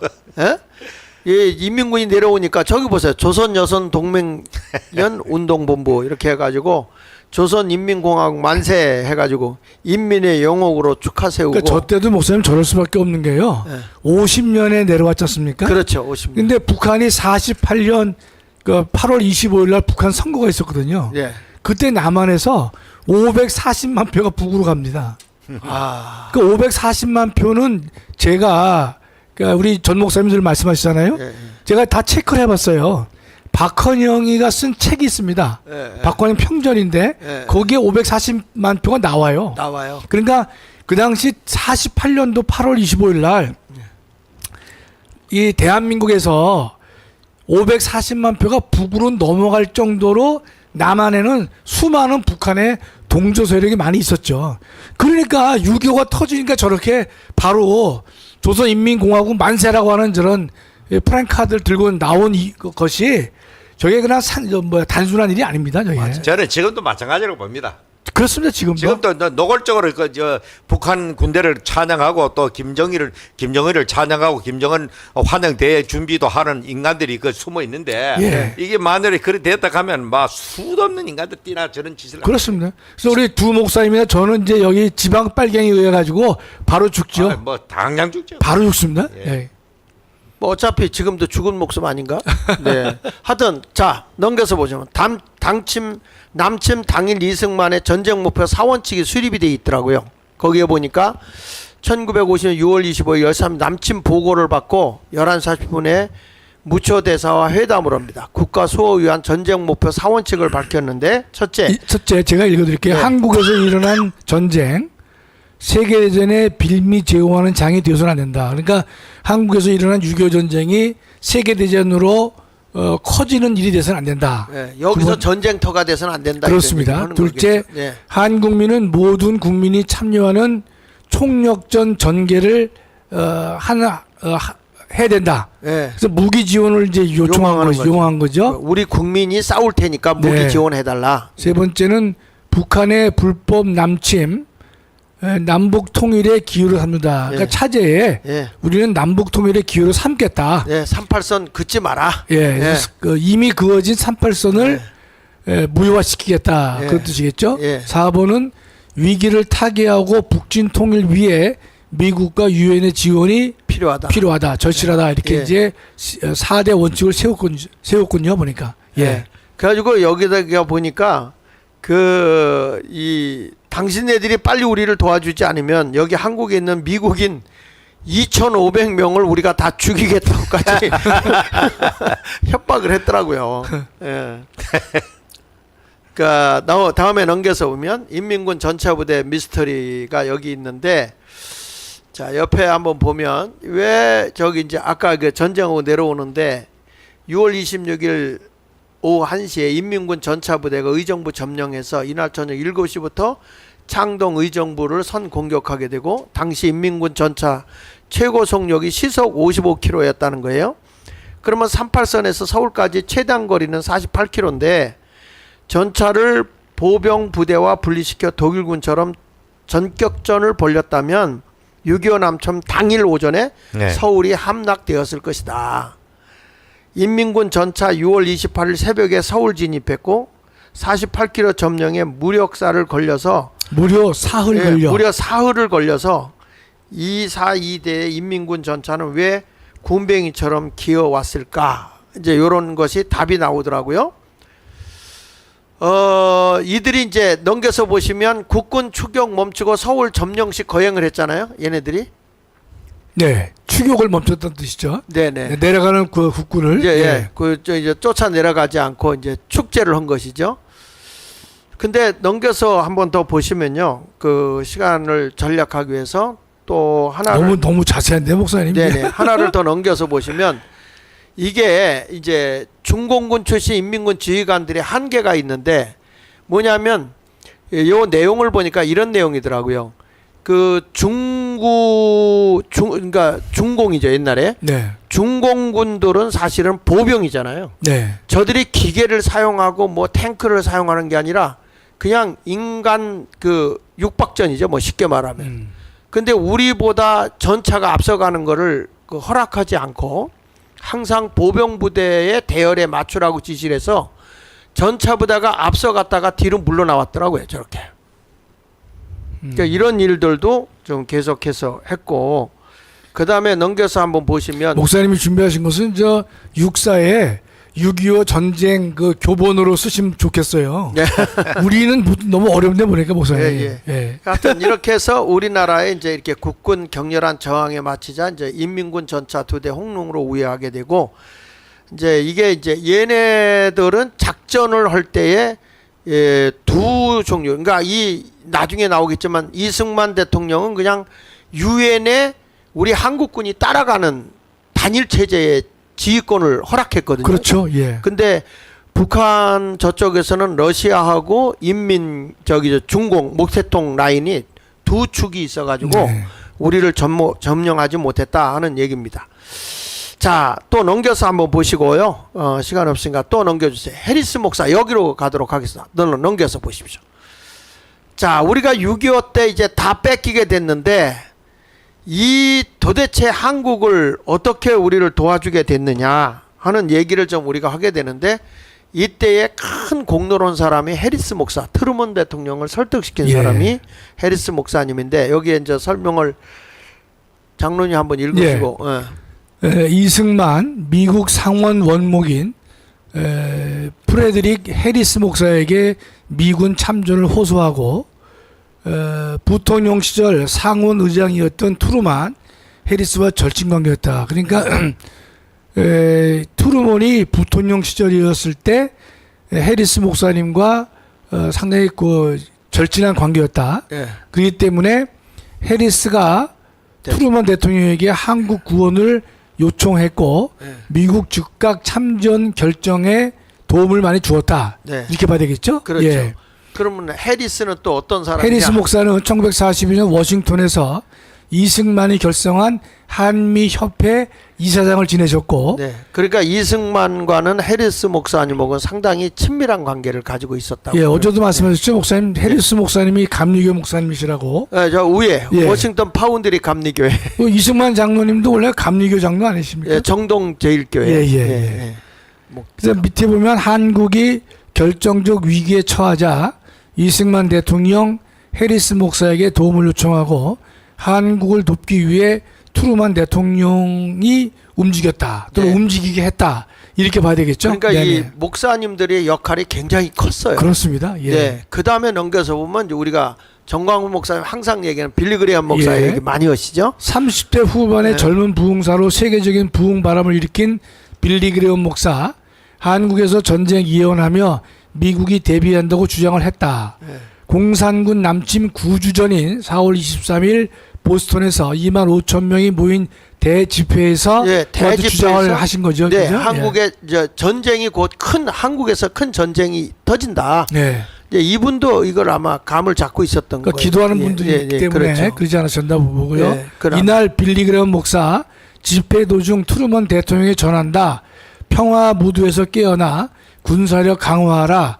이것은 하나님의 말씀이다. 라고 연설을 이제 하셨어요. 네. 그래서 트루먼 대통령에게 미국이 강력한 군사력으로 재무장하여 이웃을 도울 준비를 하라라고 주장을 하셨다. 그러니까 목사가 부흥하면서 은혜 받아라 회개하라만 한 게 아니고 네네. 군사력을 강화해서 군사력으로 이웃 나라를 도와라. 이것은 하나님의 말씀이라고 하잖아요, 저분이. 예. 저는 저분에게 하나님 그 시대적 영감을 준 거죠. 맞습니다. 오늘 우리 대한민국 정광훈 목사에게 하나님 임하듯이 예. 하나님은 어느 시대나 한 선자라 하나님 종들에게 국가적 차원의 그 계시를 예. 항상 주는 분이 있어요. 그렇습니다. 그래서 예. 저분은 그 시대 그 역할을 잘한 거죠. 그래서 이것은 하나님의 말씀이다. 예. 정말로 훌륭한 예. 목사님이시니까 자신 있게 저렇게 연설할 수가 있었던 것이죠. 그렇죠. 그리고 뭐 세계적인 뭐 목사님 아니셨어요. 예. 근데 이분이 이렇게까지 영향을 받게 된 이유 중에 하나가 그 아내가 그죠, 부인이 부인이 넘겨서 보면 룻 그레이엄 여사거든요. 근데 예. 이분이 한국에서 출생을 하셨어요. 그러니까 빌리그레엄 목사가 한국에 대한 관심을 갖게 된 것은 부인 룻 그레이엄 여사 영향이 컸다. 예. 이 그레이엄 여사는 일제 때 북한에서 활동하던 선교사의 딸이었고 네. 함경북도 함흥에서 출생했다. 네. 부흥 목사로서 세계적인 명성을 떨치던 빌리그레엄의 이웃을 도우라라는 외침 백악관 비롯한 미국 지도층에게 전해졌고 네. 트루먼은 미국 본격 참전 결정한 후인 50년 7월 14일 빌리그레엄 목사를 백악관으로 초청하기도 했다. 네. 이렇게 그러니까 이 언급돼 빌리그레엄 있는, 목사님이 그 하는 가운데서 한국은 미국에서 선교사들을 많이 보내서 이 당시에 기독교인이 거의 100만 가까이 됐을 때인데 살려야 된다. 선교사가 그렇습니다. 가장 많은 나라다. 이 나라를 살려야 된다. 정말 하나님이 대한민국을 상당히 많이 사랑하시는 예. 걸 느낄 수가 있어요. 그 뭐 우리 전 목사님 늘 말한 대로 민족의 개화 그리고 독립 그리고 6.25 때 건국 뭐 오늘날까지 뭐 새마을 운동 그리고 민주화 이르기까지 한국 교회가 없는 대한민국 역사는 없는 거죠. 맞습니다. 예. 이렇게 했는데 요즘 이 좌파 세력이 준동하면서 한국 교회를 폄하하고 한국의 모든 교회를 적대시하도록 선동을 하고 이래가 지금 대한민국 위기에 지금 와 있는 겁니다. 그러니까 하나님의 은혜와 축복을 이렇게 불신하도록 만들고 완전 인본주의 세상으로 가게 만드는 이 악한 세력을 한국 교회가 앞장서서 척결하지 아니하면은 이 대한민국 교회는 설 자리가 없는 그런 상황으로 몰려가고 있다. 그렇게 봅니다. 지금 만약에 빌리그레엄 목사님 같은 분이 한국에 와서 저렇게 설교하면서 우리 대한민국을 군사력을 키우고 약한 나라를 도우라 그러면은 저 야당에서 어떻게 나올까요? 장로님 어떻게 받아들일까요? 초청한 사람부터 시작해서 탄핵하는. 참석하는 모든 사람들 다 뭐라고 하겠죠. 예. 근데 지금 또 한 사람의 은인이 있거든요. 우리 한국전에 이거 하는데 넘겨서 한번 보시면 이거 하나 넘겨주세요. 올리버. 예, 올리고. 또 한 사람의 은인이 덜레스예요. 덜레스. 예, 이 한번 좀 보시면 이건 한미 상호 조약을 맺어준 사람이다. 예, 한미 상호 방위 조약을 맺어줘서 예, 덜레스는 이승만과 조지 워싱턴 대학, 프린스턴 대학의 동문이고 예, 6.25 직전 미 국무부 고문 자격으로 한국을 방문한 바 있고 이승만과 덜레스 반공주의라는 점에서 동지적 관계를 가지고 있었고 그러니까 둘이 아주 철저한 반공주의자였다. 이승만 방한한 덜레스에게 책상 치며 미국이 군사 원조 제대로 해주지 않는 점, 중국 포기한 중국을 포기한 점, 엣짓은 선언에 대해 항의하고 미국이 이런 식으로 하다간 크게 후회할 날이 있을 것이라고 발언한 바가 있다. 네. 예. 그런데 이때 이승만 대통령이 그 한 말 중에 하나가 하와이를 일본이 공격할 거라는 얘기도 했었다고 그래요. 그게 1941년 2차 대전 전에. 예, 2차 대전 2차 대전 전에 했습니다. 그 예. 전에 이제 이런 얘기도 했었다고 재팬 그러더라고. 인사이드 아웃이라는 책에서 예, 예. 41년 7월 달에 예. 그 책을 쓰면서 일본은 진주만을 공격할 것이다. 예. 근데 그의 말에 맞았잖아요. 그러니까 예. 참 이 해안이 그렇죠. 대단하죠. 저는 대단하죠. 대단한 한번 들어요. 사람인 예. 것 같아요. 공산주의 본질이나 또 일본 군국주의 본질을 꿰뚫어 봤기 때문에 예. 필히 이 영적인 해안으로 볼 수 있었던 거죠. 근데 네. 통상 보면 정말 저 대단한 것이요. 우리가 이제 저게 틀릴 수가 있잖아요, 목사님. 네. 틀릴 수 있기 때문에 많은 식자들도 저렇게 문서로 하기 어렵잖아요. 문서로 내기 어렵죠. 예, 근데 저걸 책으로 내서 책으로 냈어. 그래서 펄벅 여사도 상당히 거의 감동을 받았고 미국에서 저것 때문에 몇십만 부의 책이 나가는 일이 벌어졌습니다, 그 당시. 네. 예. 나중에 뭐 퍼레이드 할 때 보니까 이승만을 미국에서는 영웅으로 그렇습니다. 예. 그렇게 하더라고요. 그다음에 덜레스의 보고서 미군 참전 영향에 대해서 하나 넘겨서 보시면요. 여기 이러면 덜레스 보고서가 미국 참전에 영향을 주었다는 것이죠. 네. 덜레스 전훈 감독은 38선 시찰한 후 6월 19일 한국 국회에서 연설을 했다. 여러분들은 혼자 있지 않습니다. 여러분들이 인간의 자유라는 위대한 설계 속에서 그 역할을 가치 있게 계속 수행하고 있는 한 여러분들은 혼자가 아닐 것입니다. 연설의 내용이죠, 그죠? 네, 연설한 거죠. 예, 한국 네. 국회에 와서 예. 연설한 겁니다. 한국 방문을 마치고 일본에 체류 중이던 덜레스 6월 25일 공산군 남침 급보받고 엣치슨 국무장관에게 보고서를 제출하였다. 네. 이 보고서 트루만 대통령에게 보고되었고 미국의 빠른 참전에 큰 영향을 미쳤다. 예. 그러니까 하나님의 역사하는 걸 보면은 이 사람의 관계성을 무시하지 않거든요. 맞습니다. 예. 그렇잖아요. 사람을 사용해서 네. 역사하신 것 같죠? 예, 예. 하나님은 영이시기 때문에 사람을 통해서 일하시잖아요. 네네. 나라의 모든 일도 그 시대적으로 볼 때. 우리 이런 역사적인 거 볼 때 우리 지금 우리 홍 목사님 대한민국은 하나님이 특별히 사랑하는 거. 예, 뭐 두말할 것 없습니다. 참말로 5천년 역사 속에 늘 이웃에게 당하고 시달리고 그런 민족에게 하나님께서 복음을 우리에게 전해주시고 그 복음을 통해서 그 일제 치하를 감당하고 이기게도 하시고 또 이 복음의 능력으로 인해 가지고 공산주의 세력을 막을 수 있는 그런 내구성을 길러주시고 또 이 우리에게 섬겨준 미국이라는 나라가 세계 패권 국가 제일의 강력한 국가와 친구가 될 수 있도록 어떻게 친구가 됩니까? 나는 그러니까. 참 이 우리나라하고 참 이승만 대단한 사람이요. 보잘것 나라고 미국과 맞먹는 평등한 상호 방위 조약을 맺는다. 이건 상상할 수 없는 일입니다. 배짱도 좋고 볼 수 있는 해안도 뛰어나고 그래 좋다. 휴전 내가 뭐 마음에 원치 않지만은 내가 휴전 동의한다 하고는 미국을 여기에 붙들어 매놓은 것이 오늘까지 주한미군의 이름으로 지금 존재하고 있지 않습니까? 맞습니다. 그래서 이분은 참말로 저번에 어떤 영향력이 오늘 우리들까지 누리고 있는 겁니다. 지금. 그렇습니다. 예.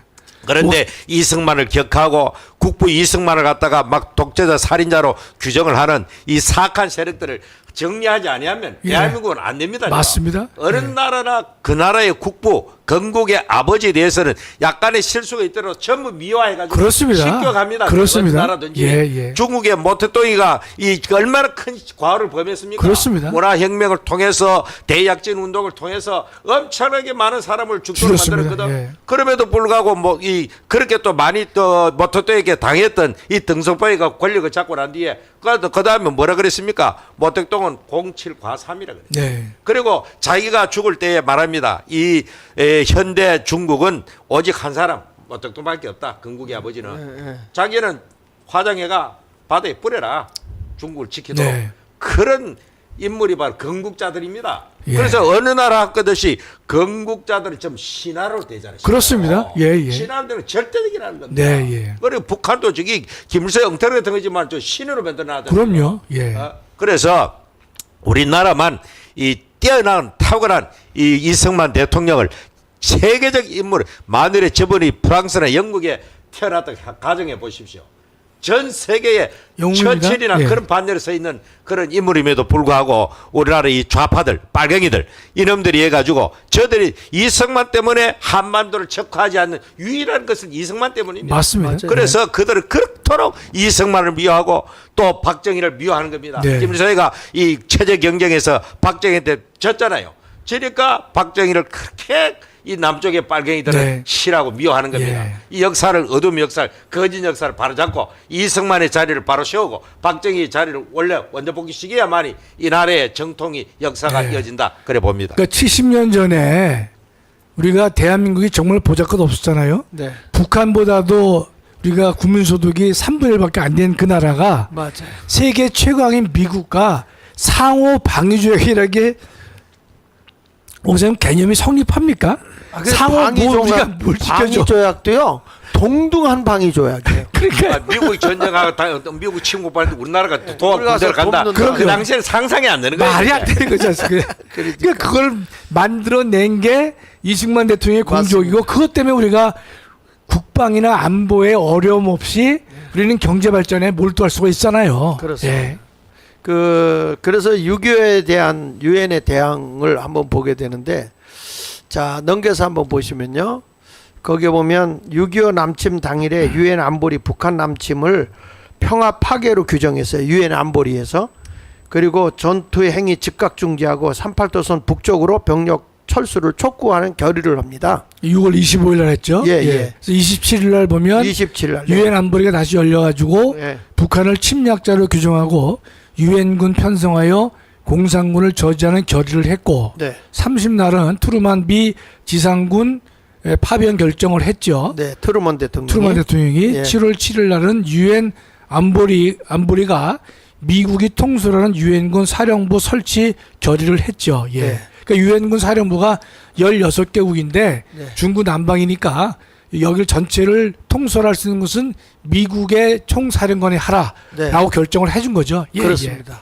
그래서 이게 유엔이 생기고 나서 최초의 유엔군을 파견한 나라가 저거는 대한민국밖에 없어요. 처음이자 마지막이에요. 최초요 마지막입니다. 처음이자 더 마지막이에요. 이상은 없습니다. 없습니다. 더 맞아요. 이상은 없어. 왜냐하면 중국, 러시아가 항상 그 거부권 거부권, 행사하기 그렇습니다. 때문에 예, 예. 그거 안 되는데 그 이후에 무슨 뭐 저 다국전군이라는 구성회가 미국이 전쟁했지 예. 유엔 전투병을 없습니다. 파견한 유일한 나라입니다. 예, 그 예. 외에는 그 국제 평화유지군 해가지고 그런 전투병이 아닙니다. 그렇습니다. 그냥 거기에 가는 그런 역할을 할 뿐인데 참 우리나라는 감사하기 짝이 없죠. 그럼요. 맞아요. 그러는데 그 유엔사를 예. 문재인이가 해체하려고 노래를 부르고 다닌 거 아닙니까? 한마디로 고친 소리죠 그거. 예? 그러니까 이 유엔군이 창설된 게 대한민국을 위해서 창설된 거라니까요. 그렇다고 볼 수 예. 있죠. 거죠. 역사. 처음이자 절대로 마지막이에요? 우리나라는 네. 유엔 회원국도 아니에요, 제가. 그럼 해운국도 아니죠.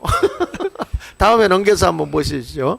미군 유엔군 참전 결정한 이유에 대해서 좀 하면 여기 보면 한국은 유엔 총회 결의에 의해 유엔 감시하에 총선 건국 대한민국을 유엔이 승인하고 한국은 유엔의 자손입니다. 그러니까 대한민국은요 유엔이 낳은 거예요, 사실은. 그렇습니다. 네. 그럼요. 그래서 여기 보면 유엔 주관하여 탄생 승인한 대한민국을 공산군이 남침한 것을 유엔 권위에 대한 도전이다. 따라서 즉각 전투부대 파병하여 공산군을 물리쳐야 한다. 이렇게 된 거죠. 그 소련 대표가 유엔 안보리에 불참한 거 아까 얘기했잖아요. 예, 넘겨보시면. 자, 그래서 그 야코프 말라크가 유엔 주재 소련 대사였는데 그때 뭐 치통이 심해가지고 안 왔다 그러는데 사실은 작전인 것 같고 그 예. 중국하고 미국하고 싸우도록. 싸우도록 하려고 했던 그런 모습이었고 넘겨서 스탈린은 왜 유엔 안보리 회의에 소련 대표 불참을 했느냐 그것을 보면 바로 아까 지금까지 얘기한 내용은 스탈린의 지시로 참여를 안 했다 이런 얘기를 하는 겁니다. 6.25 남점 이용해서 미국과 중공이 싸우도록 하려는 스탈린의 대모략이었다. 근데 역으로 잡힌 거죠.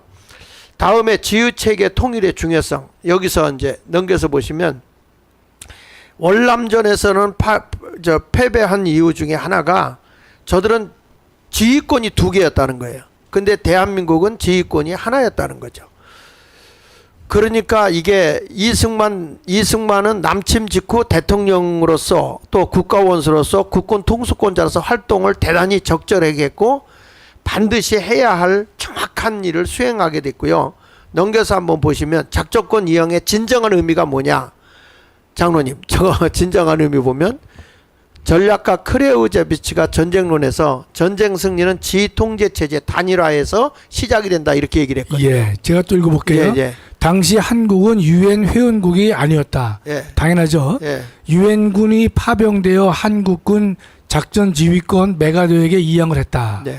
유엔군 사령부의 한국전 수행 책임 전적으로 맡기고 한국군이 유엔군의 일원이 되어 전쟁하는 군대로 탈바꿈되었다. 그러니까 이게 저 월남은 월명하고 이제 따로따로 했거든요. 네네. 작전 지휘가 네. 미군이 하면서 또 월남은 월남 쪽에서 우리 네. 했단 말이야. 이원화돼 있었는데 우리 그거 보면 이승만 대통령이 탁월한 것 같아요. 아, 탁월하죠. 예, 저는. 그래가지고 예. 전쟁에 우리는 그냥 유엔군의 산하로 들어간 거죠. 예. 우리 대한민국 군대는. 국군이 예. 네. 이것이 이승만이 국군 작전 지휘권 이양의 원대한 뜻이었다. 예. 주권의 포기가 아니라 예. 유엔 회원국이 아닌 한국에게 유엔 회원국 자격을 주었고 유엔군이 아닌 국군에게 유엔군의 일부로 싸울 수 있는 여건을 제공한 것이다. 그러니까 유엔의 회원국이 아닌데 우리나라 군대는 그냥 자연적으로 유엔군이 된 거예요. 네, 예. 일부러 싸울 수 있게 된 거죠. 예. 그다음에 미국 주도의 유엔군에게 전쟁에 대한 무한 책임 지우려는 이승만의 전략이 포함되어 있다. 네. 이렇게 봐야 되겠죠? 엄청난 전략이죠. 그렇습니다. 예, 그러니까 예. 저게 엄청난 지략이죠, 지략. 예, 예. 어? 그러니까 이게 만약에 졌다 그러면 유엔군 니들 책임이다 이렇게 되는 거잖아요, 저게. 또 저렇게 해야만 예. 미군이 일사불란하게 움직일 수 있지 않습니까? 맞습니다, 예, 맞습니다. 예. 네. 하나의 전쟁에서 명령체계 통일 원칙 적용되도록 하여 유엔군 사령부가 한국전 성공적으로 수행하는데 결정적인 역할을 하게 되었다 이렇게 봐야 되겠습니다. 예. 네, 네. 다음에 넘겨서 보면 이승만 국군 작전 지휘권 이양에 대해서 그 사람 뭐라고 지금 얘기하냐면 주권을 팔아먹은 나쁜 놈이다 이렇게 좌파들이 주장하잖아요. 그래서 그 사람들 매일 그 작전 지휘권을 해소해 오너라 뭐 이런 식으로 떠들어대는데 결국은 미국이라는 나라가 세계 최강의 나라가 우리나라 군대의 지휘를 받겠습니까? 전쟁에 있을 수가 없는 일이고 서부 유럽에도 보면은 뭐 우리보다 더 뛰어난 나라 많지만은 그것도 연합해가지고 함께 전쟁을 하는데 자꾸 미군을 철수하라 그러고 결국 유엔군 그 깃발을 내리고 유엔군을 해체하도록 만드는 이 모든 속에 있는 속내는 미군이 결국 철수하게 되고 한반도를 그래서 미국 없는 우리 민족끼리라는 북한의 그 어떤 요청대로 한반도를 이렇게 공산화시키는 그런 역할을 하도록 하는데 문재인이라는 사람이 전 세계를 돌아다니면서 유엔 깃발을 내리도록 유엔사 해체를 노래 부르듯 다녔다. 예. 우리 현 대통령 윤석열 대통령이 그렇게 외쳤는데 그 외친답게 이런 반국가 세력을 빨리 정리해 주기를 바랍니다. 그런데 우리가 지금 우리나라 군대에 전쟁을 하지 않는 상태에서 지휘를 지금 유엔군의 지휘를 받나요? 지금 네. 지금 현재는 작전 전쟁 시 아닐 때는 평소에는 우리가 일반 대간첩 작전이나 북한의 사소한 그런 침투 있을 때는 우리 국군 주도 하에서 다 되죠. 맞습니다. 예, 예. 전면전 침묵 있을 때만이 그 작전 지휘권이 미군으로 예, 넘어가죠. 그렇습니다. 예. 왜냐하면 지금 이게 휴전이잖아요. 휴전 상태는 그 아무 휴전 의미가 없습니다. 상태였기 때문에 만약에 다시 전쟁이 발발하게 된다 그러면은 유엔군이 자동 개입을 하게 돼 있어요. 그렇습니다. 아니 네. 해체가 안 되잖아요. 그럼요. 해체가 안 되기 때문에 살아 있는 겁니다. 그럼요. 지금. 맞아요. 예, 예. 살아 있기 때문에 전쟁 돌발을 곧바로 16개국이 작동을 하고 당연히 거기에는 미국의 최고 지휘관이 작전 지휘권을 가지고 예. 그렇게 전쟁을 하기 때문에 그렇습니다. 우리도 그 유엔군 일원으로 들어가서 전쟁을 하면은 얼마나 더 강력한 힘이 됩니까? 그 이제 재밌는 게요. 독일이 그 우리 유엔 6.25 전쟁 때는요. 군인을 파견 안 했어요. 네. 독일은 그 의료 시설을 파견했어요. 네. 그랬는데 이번 문재인 때 독일이 앞으로 한국에 전쟁이 나면 우리가 군대를 파견하겠다라고 약속을 해왔거든요. 네. 근데 문재인이 그걸 안 받아줘요. 그래. 안 받아줬어요. 그러니까 그 윤석열 대통령 들어와서 받아줬다니까요. 그러니까 지금 이 유엔 깃발이 얼마나 미국 입장에서도 중요하냐면은 그 당시 유엔군이 싸운 실제적인 주적이 뭡니까? 중국입니다. 그렇죠. 북한은 괴멸 상태에 있었고 예. 중국과 싸우기 때문에 만일에 또 벌어진다 그러면 미국 입장에서는 중국과 싸우면 유엔군 깃발로 이용할 수 있는 거예요. 거기도. 그렇죠. 예. 그렇구나. 그러면 우리가 보면 이 미국이 우리나라하고 그렇게 함께 하고는 안 뒤부터 우리나라 전쟁이 없었죠? 한 번도? 아니 초강대국 미국이 여기 진주하고 있는 이상 누가 들어오겠습니까? 그러니까 철저를 못하죠. 미국 군대가 여기 존재하는 그 자체가 예. 외부의 침략을 막아주는 그렇습니다. 그 자체가. 예, 예, 예. 그러니까. 조그마한 사소한 그런 뭐 이렇게 테러나 장난을 할 수 있지만은 전면전 지금 미국 군대가 있는데 미국과 곧바로 싸움이 벌어지는데 어떻게 누가 침 들어오겠습니까 이게? 그러니까 지금 독일 같은 데도 미군이 있거든요. 있죠. 유럽에 제일 많습니다, 유럽에 제일 그게. 많이 예. 있잖아요. 예. 근데 왜 저게 자꾸 미군 철수를 저렇게 좌파들이 주장할까요? 전적으로 대한민국이 이 모든 거는 평양의 진행에 따라 움직이는 예. 주사파들과 그와 동조하는 세력들이 끊임없이 이런 세뇌 공작을 하고 나라를 어지럽게 만드는 겁니다. 이게. 그러니까 미군 철수를 북한이 김일성 때부터 원한 거 아닙니까? 그렇죠? 네. 그러니까 왜냐면 미군이 있기 때문에 남한을 어떻게 적화를 시키지 못하니까 언제든지 미군 철수가 첫 번째 주장 내용이죠. 예. 네. 만일에 지금 미국 군대가 떠났다 안보적 측면 말고 그 곧바로 무너지기 우리나라 주식 시장이 그냥 파산돼 버린다. 그러니까 경제 생태계가 근본적으로 무너져 버리겠죠. 무너져 버리죠. 그것만 아니라 미국이 이제 떠나는 그- 순간 미국 한국을 버린다 이 신호를 주는 거 아닙니까? 그렇습니다. 그럼 예. 외국에 투자했던 돈들이 다 빠져 다 나가는 거죠. 다 빠져나가죠. 예. 그러니까 우리나라가 불안해도 미군, 유엔군이 지켜주고 있기 때문에 경제적으로 안정되는 거거든요. 그렇죠. 그렇습니다. 예. 국방비도 훨씬 절감할 수 있고 그렇습니다. 그렇죠. 다음에 넘겨서 한번 보시고요. 6.25 전쟁 둘러싼 이승만의 미국의 충돌. 전쟁을 이용 미 수복 지역 수복하여 통일 대한민국을 수립했다. 자, 여기 한번 읽어보면 자, 미국은 중공군의 6.25 불법 개입으로 군사적 승리가 어렵다고 판단, 명분 없는 휴전, 일본 재무장시켜 동북아에서 공산 집단에 대한 견제 세력으로 활용하기로 결정했다. 근데 이것을 보고 휴전을 격렬하게 반대한 이승만의 걸림돌. 그러니까 이승만은 휴전을 절대 반대했더라고요. 아, 그 왜 그런가 한번 생각해 보세요. 대한민국에 540만 명이 사망했잖아요. 네, 전 국토가 잿더미가 됐지 않습니까? 그렇습니다. 그리고 남은 게 뭐면 그냥 원상 회복에 38도. 38선. 네. 그렇기 때문에 그런 전쟁을 이승만 대통령이 찬성할 리가 없죠. 네. 왜냐면 그만큼 고생을 했으면 예컨대 평양이라든지 압록강에다가 휴전선을 걷으면 혹시 몰라요. 왜냐면 그 땅을 뺏어오니까. 그러나 전 국토가 잿더미가 되고 수많은 사람이 사망한 이후에 나타난 결과가 예전에 38도에서 그대로가 되기 때문에 이승만 대통령으로서는 상당히 그걸 반대할 수밖에 없죠. 그러니까 미소가 규정한 38선은 의미를 상실했다고 이승만 대통령이 저 세 번째 보니까 이렇게 나오는데 네.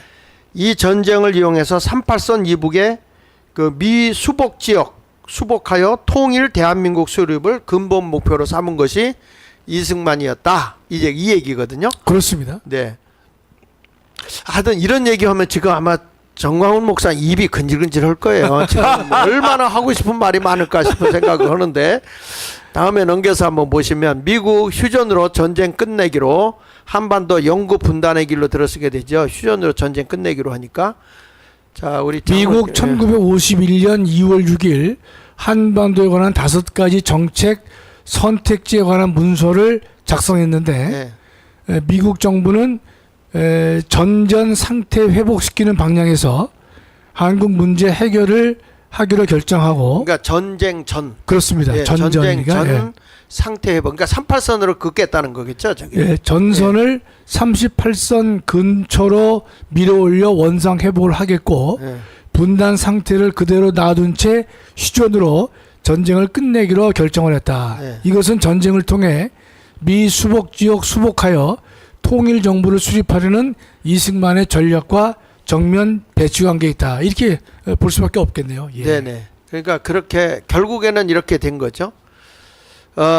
그런데 이제 메가더는 이거에 대해서 반대를 했더라고. 넘겨서 보니까 메가더는 미국 정부 결정에 정면 도전을 해요. 메가더 휴전 논의는 자살적 유화 정책이라며 반발했고 조금만 더 밀어붙이면 공산주의 전면 붕괴가 가능한 상태고 전면전을 요구하는 편지를 미국 상원위원회에 보냈고 트루만 대통령은 51년 4월 10일 메가더의 모든 지휘관직을 해임했다. 네. 이렇게 과정을 말하고 있습니다. 예. 홍 목사님, 예, 만약에 저때 예. 메가더를 그냥 유임했으면 어떻게 됐을까요? 그 메가더의 요청이 제일 결정적 해임의 사유는 그 중국 군대가 못 이루도록 거기에 핵 폭탄을 떨어뜨리는 거 아닙니까? 그렇습니다. 예. 그 당시에 아주 중국이 건국 초기고 취약하기 때문에 메가더의 원대로 했으면은 대만을 갖다가 여기 전쟁에 참여시키고 북경 정권도 무너뜨릴 수가 있을 맞습니다. 가능성이 있었던 거예요. 맞습니다. 예, 그때 그럼요. 메가더는 큰 그림을 본 거예요. 그렇죠. 그게. 예. 예, 동북아시아 일대는 중국이나 북한 군대 공산 정권을 전부 다 몰락시키는 그런 계기를 삼는 큰 게임을 하려고 그랬는데 아주 작은 미국의 민간 정부에서 메가더의 저 위험성을 보고는 안 된다. 저거 위험 3차 세계대전을 겨우 2차 세계대전 끝났는데 또 다른 3차 세계대전을 유발하는 위험한 발생이 돼가지고 그만 전부 다 박탈해버리고 본국으로 소환해버렸죠. 예. 저 때 참 아쉽죠. 아쉽죠. 예. 우리나라의 전역에서 가장 아쉬운 대목입니다. 맞습니다. 그 넘겨서 한번 보시면 미국은 휴전을 원하고 이승만은 휴전을 반대하니 미국이 말을 안 듣잖아요. 미국이 미국 말을 안 듣잖아요. 예, 네. 이승만이. 이승만은 원래 사람 자체가 주관이 강하고 고집이 세고 자기가 그 뭐 방향 하는 바는 어떤 일에 관철시키는 그런 인물이기 때문에 미국도 아주 참 거청스러운 존재. 그러니까 그래서- 껄끄러운 존재죠. 예, 껄끄러운 그래서 존재. 이제 예, 예. 걸림돌이 돼가지고 맨 밑에 거 읽어보면요. 1951년 후반부터 미국은 이승만을 대체할 일문들에게 메시지를 보냅니다. 맞습니다. 예. 이제 그게 이제 김성수, 그 다음에 장면, 조병옥 등 이런 사람들에게 자 이승만이 끄집어내고 목사 아시다시피 예. 그 에버레디라고 하는 게 그거 아닙니까? 이승만을 끌어내리려고 하는 전략을 미국이 세웠다고 하는 게 이승만이 얼마나 걸림돌이 되면 저렇게 했겠습니까? 예. 네. 그런데 이제 넘겨서 보시면 이제 마무리 져 나가야 되는데 얻은 것이 많았던 6.25 전쟁 이걸 네. 이제 우리가 알겠습니다. 이거를 지금 오늘 얘기하려고 한 겁니다. 6.25 전쟁으로 우리 민족이 뭐 아팠어, 힘들었어, 피해를 많이 봤어 한데 6.25가 없었다면 지금의 대한민국은 없는 겁니다. 예, 대한민국 체제에 예. 대한 굳건한 믿음을 확립해 주었다. 예. 인민군 점령 치하에서 가짜 선거, 현물세 징수, 예. 점령 지역 주민 강제 전시동원, 인민재판 학살, 인민재판을 통한 학살과 납치를 체험하며 애국심을 강화시켜 주었다. 예, 대한민국 체제에 굳건한 믿음을 갖게 되는데 이제 인민군들이 점령하고 막 선거를 하고 막 가짜 선거, 부정 선거하고 이런 어려움을 갖다 줬을 때 그때 미국 이 6.25 전쟁을 통해서 전혀 알지 못한 나라 아닙니까? 대한민국을 알 수 있었나요?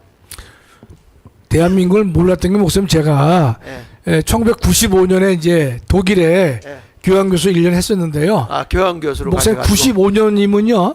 한 30년 전 아닙니까? 그렇죠. 70년 전은 빼고요. 30년 전에 갔는데 독일에서 저보고 제 얼굴이 크니까 중국에서 중국 사람이네요. 저보고. 그다음에 물어보는 게 아니라니까 그럼 일본 사람이네. 그다음에 한국 사람이냐 안 물어요. 안 묻지. 그럼 어디 나라 사람이냐. 그래서 한국이라면 그때 갸우뚱하면서 북이냐 남이냐. 그럼 남이다. 그게 95년에 목사님. 그래요. 그러니 70년 전에는 대한민국을 누구 알아요, 목사님? 맞아요. 지도에서 보이지도 않잖아요. 그래서 우리가 이제 이게 남북이 갈라지는 바람에 대륙 문명권에서 벗어나게 된 거잖아요. 해양 문명권에 편입되게 됐죠. 네네. 저 전쟁 덕분에. 전쟁 덕분에 이제 딱 맡기니까 삼면이 다 바다잖아요. 네. 위로는 못 가고. 사실 우리나라 섬입니다. 섬 지금. 그렇죠. 섬입니다. 네. 그러니까 미국이 해양 문명권의 대표적인 주자이기 때문에 네. 우리가 대륙에 속해 있던 그 한반도가 미국의 영향권 하에 들어갈 수 있는 해양 문명권에 편입됐다는 것이 이제 얻은 것이죠. 그래서 남한은 문명 개화를 시켰고 민주주의나 시장 경제 또는 개방, 무역을 통해서 문명 개화를 시켰고 북한은 위정척사, 그러니까 왕조 세습, 폐쇄 경제, 쇄국 자립을 이제 고집하게 된 것이죠. 그러니까 뭐 북한을 왕조 세습으로 볼 수밖에 없는 게 맞아요. 김일성, 김정일, 김정은으로 된 것은 공산주의 국가에서도 보기 어려운 그 하나의 왕조 국가를 만든 것이죠. 공산주의가 가장 싫어하는 게 바로 저런 저는 맞습니다. 채습하는 게. 예. 그리고 공산주의 있을 수 없고 저거는 공산주의 국가가 아닙니다. 저거는. 그렇습니다. 예. 그래서 그다음에 군의 대규모 팽창, 예. 한국 남성 군 생활로 협동 정신 익히고 신무기 사용하고 근대적 기계 조작수를 습득하게 됐고 산업화에 기여하게 됐다. 그러니까 6.25 전쟁하고 우리나라의 그 이 국방에 대해서 모든 걸 지원하고 하는데 우리나라 군을 키워준 게 미국이라고 말해요. 그렇습니다. 예. 네, 예. 그런데 이때 그 당시에 한 70만까지 우리 군인이 모였었다고 하니까 그런데 지금 보면 지금은 한 55만 좀. 55만 정도 예. 되죠. 그런데 그 당시에 돈 쓴 게 약 얼마라고 670조라고 그러죠? 670조?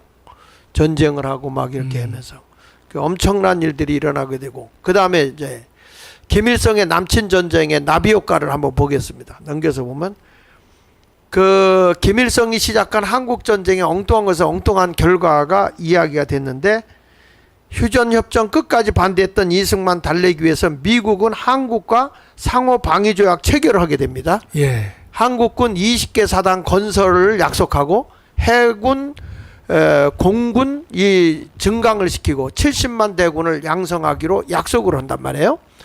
이제 이게 휴전을 하니까 이게 휴전 협정의 조건으로 하는데 이게 처음에 휴전할 때 그 포로 교환하려고 했잖아요. 예, 예. 포로 교환하려고 할 때 이 포로를 남한에 남기로 한 사람 풀어주는 일을 한 사람이 이승만이잖아요. 반공포로 석방이죠. 반공포로 석방. 유명한 예. 그러니까 미군들한테 고춧가루 체류탄을 뿌려가지고 그렇습니다. 네. 예. 그래가지고 그냥 다 풀어주는 바람에 아주 골치 아픈 미국에서는 진짜 골치 아픈 지도자. 그러니까 그 당시에 저기 보면 이제 둘째 줄에 미국은 네. 한국과 상호 방위 조약 체결하게 돼 있잖아요, 목사님. 그렇습니다. 근데 실제로는요.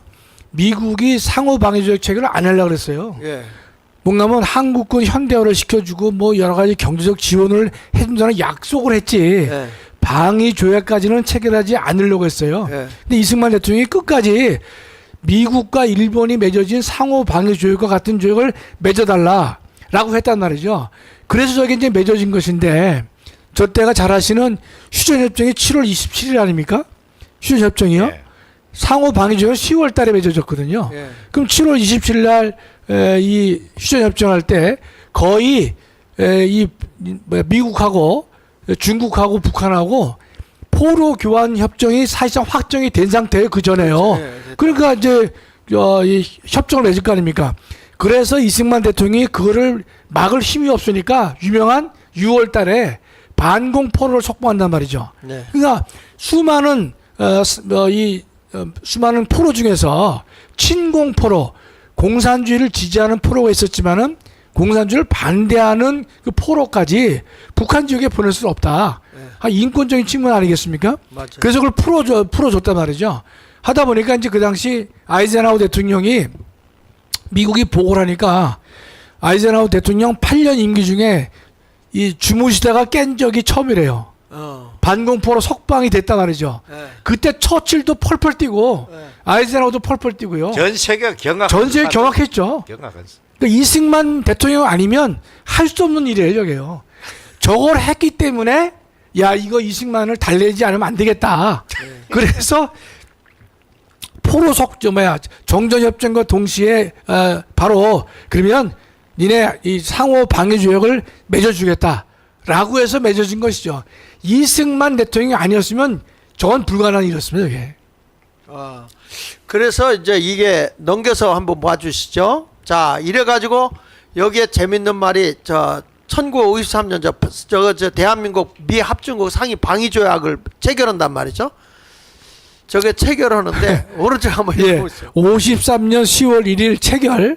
이제 상호 방위 조약이 53년 10월 1일 체결되셨습니까? 네. 이승만 대통령 해주셨는데 우리는 앞으로 여러 세대에 걸쳐 이 조약으로 인해 많은 혜택을 받게 될 것이며 이 조약은 앞으로 우리를 번영케 할 것입니다. 네. 예, 그대로 된 거 아닙니까? 지금? 그대로 되죠. 그대로 됐죠. 그대로. 왜냐하면 군비가 안 들어갔었잖아요. 그럼요. 그런 예. 지금의 이제 우리가 그 경제가 지금 보니까 일본을 앞섰더라고요. 아, 예. 개인 개인도 앞서고 예. 수출도 소득이 앞서고 개인 예, 소득이 예. 개인 소득도 앞서고 수출도 추월하고 그랬죠. 예. 처음으로 앞섰죠. 그러니까요. 지금 대통령 잘하고 있구만. 뭘 들어. 상상할 수 없는 일이 벌어진 거예요. 이것도 맞아요. 사실. 예, 우리가 그럼- 일본을 이긴다. 그건- 우리 어릴 때는 그 일제 미제하면 그건 감히 근처도 갈 수 없는 그럼요, 나라인데. 목사님. 예.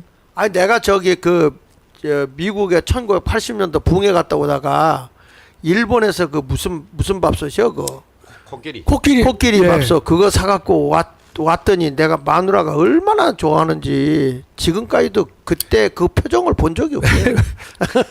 목사님 이게 그게 미국 갔다 오셔서 사셨잖아요. 예. 당시 일본 갔다 올 때는 코끼리 밥솥 사오는 게 모든 사람의 기본이 기- 기본. 예, 참. 저는 일본 가가지고 그저 워크맨 조그만한 거. 예. 그것도 세 개를 강타했잖아요. 그거. 그럼요. 워크맨 가지고. 저는 그 당시 워크맨을 살 돈이 없어가지고 너무나 갖고 싶은 거예요.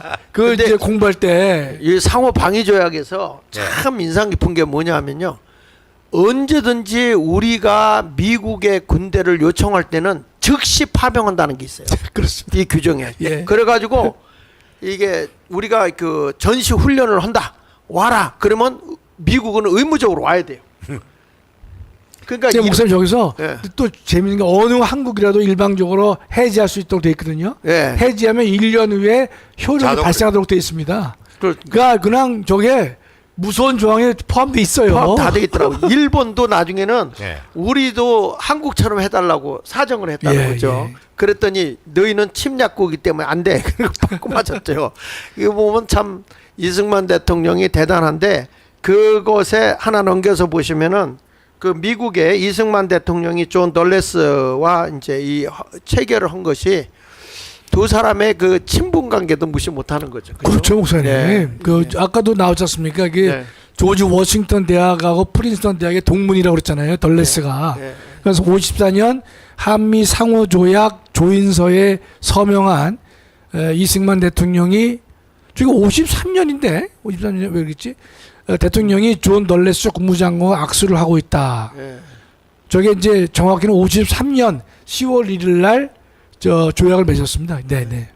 자, 넘겨서 보시고 그 1954년 미국의 이 방위 조약에 체결하기 이전에는 전쟁이 저렇게 많았어요. 많았죠, 목사님. 예, 네. 전쟁이 저렇게 많았는데 우리가 체결하고 나서 전쟁 없이 평화롭게 이렇게 경제 성장하고 잘 사니까 아 도대체 이놈의 나라가 이게 이 좌익 세력들이 대한민국을 이렇게 엉망으로 만들어 버리니. 예, 네모 저 빨간 네모 박스 읽어보면 예. 이승만의 한미 상호 방위 조약으로 네. 미군이 한국에 주둔한 이후 동북아의 평화가 정착되었다. 네. 뭐 정확한 팩트죠, 목사님. 팩트죠. 네네. 예. 예. 그 밑에 좀 빨간 거 읽어주세요. 예, 세계 최강의 국력, 해양 문명의 리더와 군사 동맹을 통해 동북아 번영 이끌어낸 글로벌 리더다. 네. 이승만 대통령이 그렇다는 뜻이죠, 그렇죠? 예, 네네. 예. 이런 아주 최고의 리더가 된 거죠. 다음에 넘겨서 보면 이로 인해서 이제 우리가 한미 상호 방위 조약으로 이렇게 엄청난 일을 대가를 얻게 됐다. 네. 그리고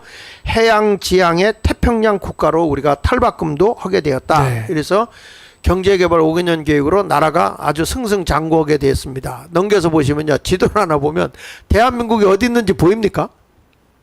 그래 저 지도를 놓고 보면은 예. 기적 중에 기적인 맞습니다. 거야. 저기 적화 안 되는 게죠. 저 끄트머리 조그맣게 동그라미 좀 쳐줄 수 있어요? 그럼요. 예, 예. 저게 반쪽이잖아요, 저것도. 예. 그러니까 전 유라시아 대륙 전체가 네. 불구제가로 다 물들었잖아요. 네. 44개국이 지금 공산화가 된 나라인데 지금 이렇게 됐는데 저는 지금 보면 미국이 말이죠. 한국을 중심으로 해가지고 그 중국, 러시아 주변에 탄자 들어간 나라들 있잖아요. 다 저 공산주의 아닙니까? 아니 근데 그 나라들 지금은 다 지금 독립돼 있죠. 독립돼 있죠. 독립돼서 바뀌어지고 있더라고요. 예, 예. 그럼요. 예. 그러니까 이런 걸 보면 미국이 지금 왜 저렇게 중국이나 러시아에 그 이렇게 하고 있는가 보면 아마 자유민주주의 시장 경제의 나라가 세워지지 않겠는가 저는 네. 그런 생각을 지금 하게 됩니다. 자, 넘겨서 보시면 이제 장기판의 조리 김일성이가 된 거고요. 자, 이렇게 한국은 이제 위대한 역사가 일어났습니다. 자, 그래서 넘겨서 결론 냅시다. 자유민주주의 공화국 세기등 완성. 자유민주주의, 시장경제, 한미동맹 이 세 가지가 사실은 대한민국을 굳건하게 한 거죠. 그렇습니다. 예, 네. 예. 그래서 이제 우리는 뭐가 안 됐네, 잘 됐네 하지 말고 보십시오. 넘겨서 보십시오. 이거 보세요. 밤에 보십시오. 남한은 이 불로 말이야. 전력이 이렇게 막강해가지고 이렇게 훤한데 북한 보세요. 평양만 반짝불 예. 반딧불 하나. 거기만 반딧불 같이 있고 지금 이렇게 대한민국이 잘 살으니까 복에 겨워서 그러나? 복에 겨워서 참 호강에 겨워서 요강이 똥 산다 하더니만 지금 우리나라 꼬락서리가 지금 좌파들 이놈의 새끼들 다 때려잡아가지고 없애야 되는데 참 그게 수건입니다 지금. 네. 넘겨서 보시고 자 이제 쭉 넘겨 보겠습니다. 자 이제 이렇게 해서 여기에 그 신금을 울리는 지미데이가 쓴 글이 하나 있어요. 넘겨줘 보세요. 네, 거기 지미데이가 볼게요. 처음 참전 결심했을 때 어머니에게 보낸 그 편지 내용이거든요. 그거 한번 어머니, 아버지는 자유를 지키기 위해 한국 전선에서 싸우고 계십니다. 이제 저도 힘을 보탤 시간이 온 것 같습니다. 어머니, 저를 위해 기도하지 마시고 함께 싸우는 전우들을 위해 기도해 주십시오. 그들 중에는 무사히 돌아오기를 기다리는 아내를 둔 사람도 있을 것이고 아직 가정을 이루지 못한 사람도 있습니다. 이렇게 라고 보냈다. 네, 근데 그 그 편지가 편지가, 예, 마지막에 마지막에 될 될 줄이야. 거죠. 예. 예. 우리나라에 와서 이런 그 피를 흘리고 많은 어려움이 있었는데 이래서 경제 대국이 됐고 지금 우리나라가 자유민주주의 국가로서 자유를 누리고 만끽하고 살아가는 대한민국이 된 겁니다. 6.25 이후에 74년이 지난 후에 이렇게 됐는데 지금 대한민국이 지금 부정선거가 또 난리 나고 이 군인이 나라를 지켜줬는데 국회에 들어가서 입법부에 있는 사람들이 그 장성들을 그 모욕을 정말 주고, 모욕을 예. 주고 수모를 주는 이런 일을 보면서 세계 어느 나라도 말이죠 군인을 경찰이 조사하는 것도 없고 이렇게 나라를 지키기 위해서 청춘을 바치는 사람들을 이렇게 모욕을 줄 수 있습니까? 홍 목사님 어떻게 생각하세요? 그거 보시면서 어떤 생각을 하셨어요? 저는 이런 걸 보고 군인들이 분노하고 폭발하지 않는 게 그거 좀 이상하고 뭐 요즘 뭐 혁명도 할 수 없다 하니까 정말로 참을 수 없는 같은 분노를 느끼는 거죠. 그렇습니다. 분노를 느끼고 국민의 한 사람으로 분노를 느낍니다. 저런 인간들을 국회에 보낸 저런 인간들을 지원한 그 국민은 대한민국 국민 아닙니까 저게? 지정세입니까 저런 사람을 국회에 보낸 게? 나는 대한민국 국민도 언젠가는 이 잘못된 선택에 대해서 험한 꼴을 본다고 피눈물을 흘린다고 나는 항상 말하고 있는 사람인데 앞으로 이것이 서막입니다. 앞으로 어떤 참담한 일이 벌어질지 모릅니다. 예. 저놈들은 이재명 깜빵을 안 엮기 위해서 그래 조기에 탄핵시켜야 지가 대통령 되기 때문에 무슨 짓을 하면서 나라를 혼란의 와중을 몰고 갈 겁니다. 네. 우리가 마지막 1절에서는 광화문 이 태극기 세력과 촛불 난동 세력과의 대일절이 앞으로 있을 것입니다. 그러기 네. 위해서 우리는 전열을 흩어지면 안 되고 어떻게 하든 간에 마지막 남은 것은 이 광화문 세력밖에 없습니다. 대한민국을 지키는 맞습니다. 이 세력은 지금. 네. 그렇기 때문에 우리는 단단히 뭉치고 나가야 한다. 그렇게 생각합니다. 장로님, 예. 74년 6.25를 보내면서 네. 앞으로 우리나라가 어떻게 가야 될 건지 좀 한 말씀 해주시죠. 예, 뭐 저는 오늘 이제 6.25를 맞이하면서요. 저는 이제 미국에 대해서 늘 감사하는 게 미군이 와서 6.25 전쟁 때 사망한 사람이 3만 6천 명이 넘습니다. 그렇죠. 사망자가. 네. 그러면 그 당시 74년 전에 정말 세계에서 이름도 없고 위치도 모르는 그런 나라에 와서 대한민국을 지키기 위해서 전사한 사람이 정말 3만 6천 명, 즉 4만 명이 사망자만 그렇다고 하면 우리는 평생 미국에 진 빚을 전 다 갚기 어렵다고 생각을 합니다. 그런데 여하튼 하나님께서 대한민국을 지키셔서 세계를 움직여서 대한민국에 혼도 내셨지만은 깨닫게 해주신 그걸 감사하게 생각하는데 지금의 우리 대한민국을 바라보면 정말로 저는 예전에 헌법 교수로서 우리가 독재, 보통 독재는 대통령이 하는 거거든요. 네. 그랬는데 지금 대한민국은요 입법부가 독재를 하고 있어요. 그렇죠. 쉽게 말하면 국회가 예. 독재를 하고 있죠. 저는 그래서 이게 입법 독재란 말을 일부 사용한 바는 있었지만 지금같이 극악무도한 때는 없지 않았나. 상권 분립 다 파괴시키고. 네, 사법부를 겁박하고 있고 네. 행정부를 마비시키는 네. 입법 독주를 하고 있단 말이죠. 그러면서 저들은 그걸 민주적 통제라고 미화시키고 있단 말이죠. 네. 전 그래서 우리의 민주주의의 가장 그 한계가 다수결 원칙인데 이 다수결 원칙이 헌법 정신에 어긋나는 다수결로 흘러가니까 나라가 망하는구나. 그래서 우리가 다수의 민주정치를 하는 것이 아니라 다수의 폭정으로 대한민국이 무너지고 있는 것인데 정말로 저는 이 대한민국 국민들에게 정말 정신 차리라고 말씀을 드리고 싶은 게 정말 대한민국이 현재 미쳐 돌아가지 않고서는 이런 사람들을 국회에 보낼 수가 없는 것이고 그 한 사람을 위해 가지고 입법부가 완전히 정신 나간 그 상태를 가지게 되는 것인데 정말 이런 시기에 그래도 하나님께서 우리 광화문 세력을 허락하시고 정말 대한민국을 상대로 아직은 소수지만 옳은 말을 할 수 있는 이 조직을 허락하시고 또 우리 전건 목사님 중심으로 그 형제 목사님들이 적극 나셔서 도와주고 해서 너무나 감사드려요. 저 최근에 러시아 정교회를 보니까요. 러시아의 정교회가 얼마만큼 타락했는가 하면 그 모스크바의 총대주교가 러시아가 우크라이나를 침략한 침략 전쟁을 성전이라고 명명을 해줬습니다. 그러면서 우크라이나를 침공하는 탱크에게 성수를 부어준 거예요. 미쳐서 그 완전. 그런 식으로 하면서 또 푸틴도요. 네. 글을 보니까 독실한 종교의 신자라고 그래요. 그래 푸틴은 뭐라고 하면은 이 타락하고 부패한 그런 서방 기독교에 더 이상 우리는 기독교를 찾을 수 없고 예. 이제는 기독교의 진정한 가치는 우리 러시아밖에 없다 이랬어요. 그렇게 말하면서요. 최근에 이 푸틴이 북한을 방문했지 않습니까? 네, 네, 네. 근데 북한에 뭐가 있냐면요. 가짜 러시아 종교의 성당이 있습니다. 그렇지. 거기를 푸틴이 방문을 해요. 네. 그래서 그림을 선물합니다. 네. 제가 이번에 처음 알았어요. 러시아 종교의 성당이 평양에 있는지 처음 알았는데 자 그렇다면 이 푸틴이 어떤 인물입니까? 여자와 어린아이를 죽이면서 독재 권력을 좀 남용하고 있는 수많은 이제 이 독재자인데 종교가 없는 북한에 가서 가짜 성당을 찾는 이 기괴한 모습.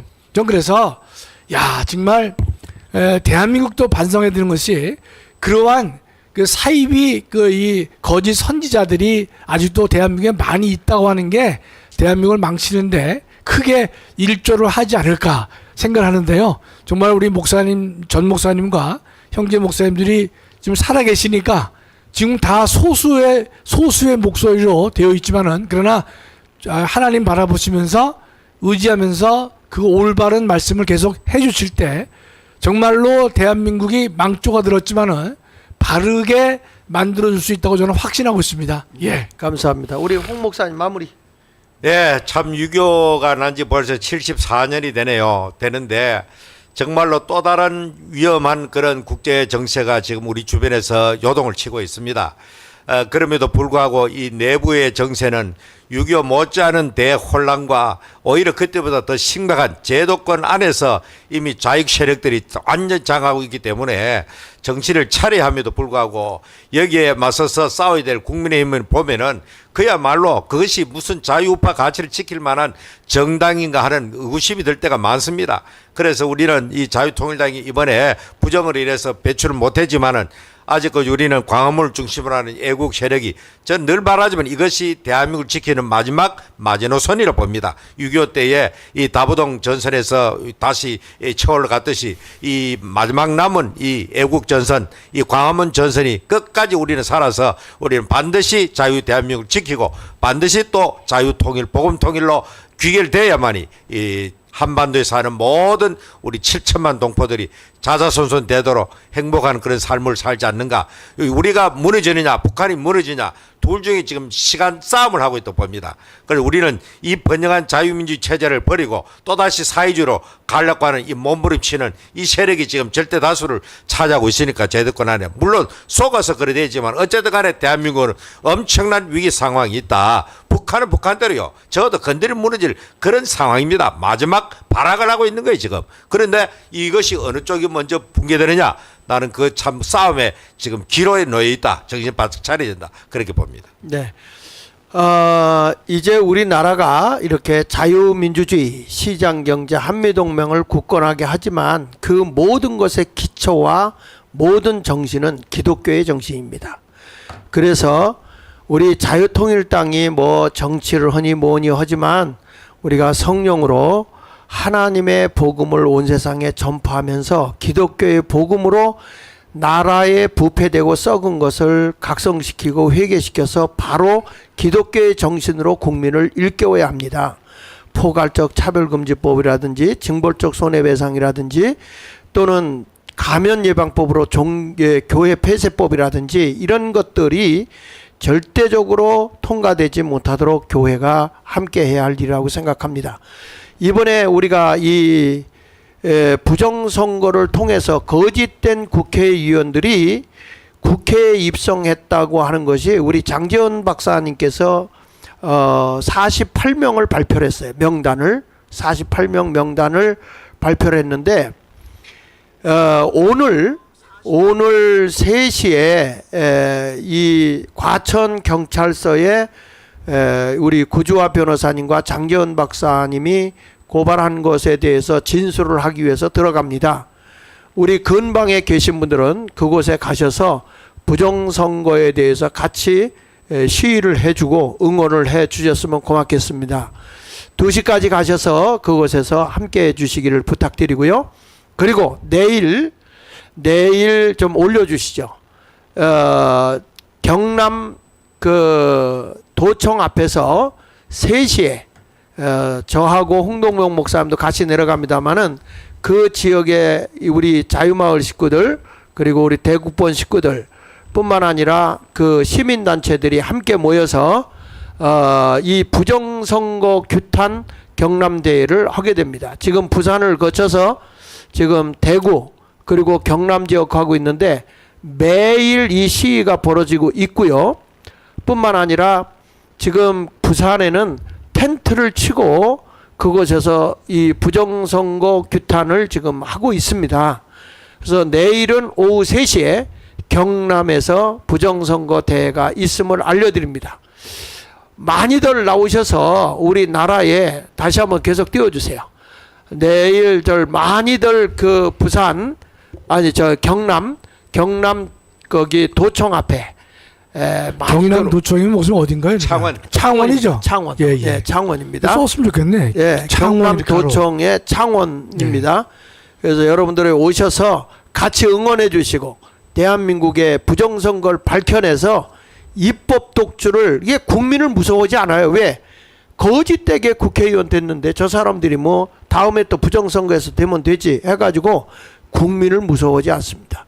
지금 우리 국민의 주권을 지금 도둑맞았어요.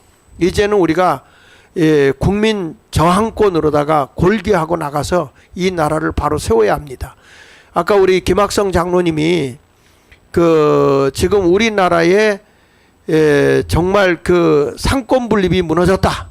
무너질 수밖에 없지 않습니까? 거짓되고 가짜로 부정선거로 국회에 입성한 사람들이 이렇게 많은데 그 사람들의 말을 듣고 이거 입법 독주를 하고 있는 저 사람들의 말을 우리가 믿고 따라가야 되겠습니까?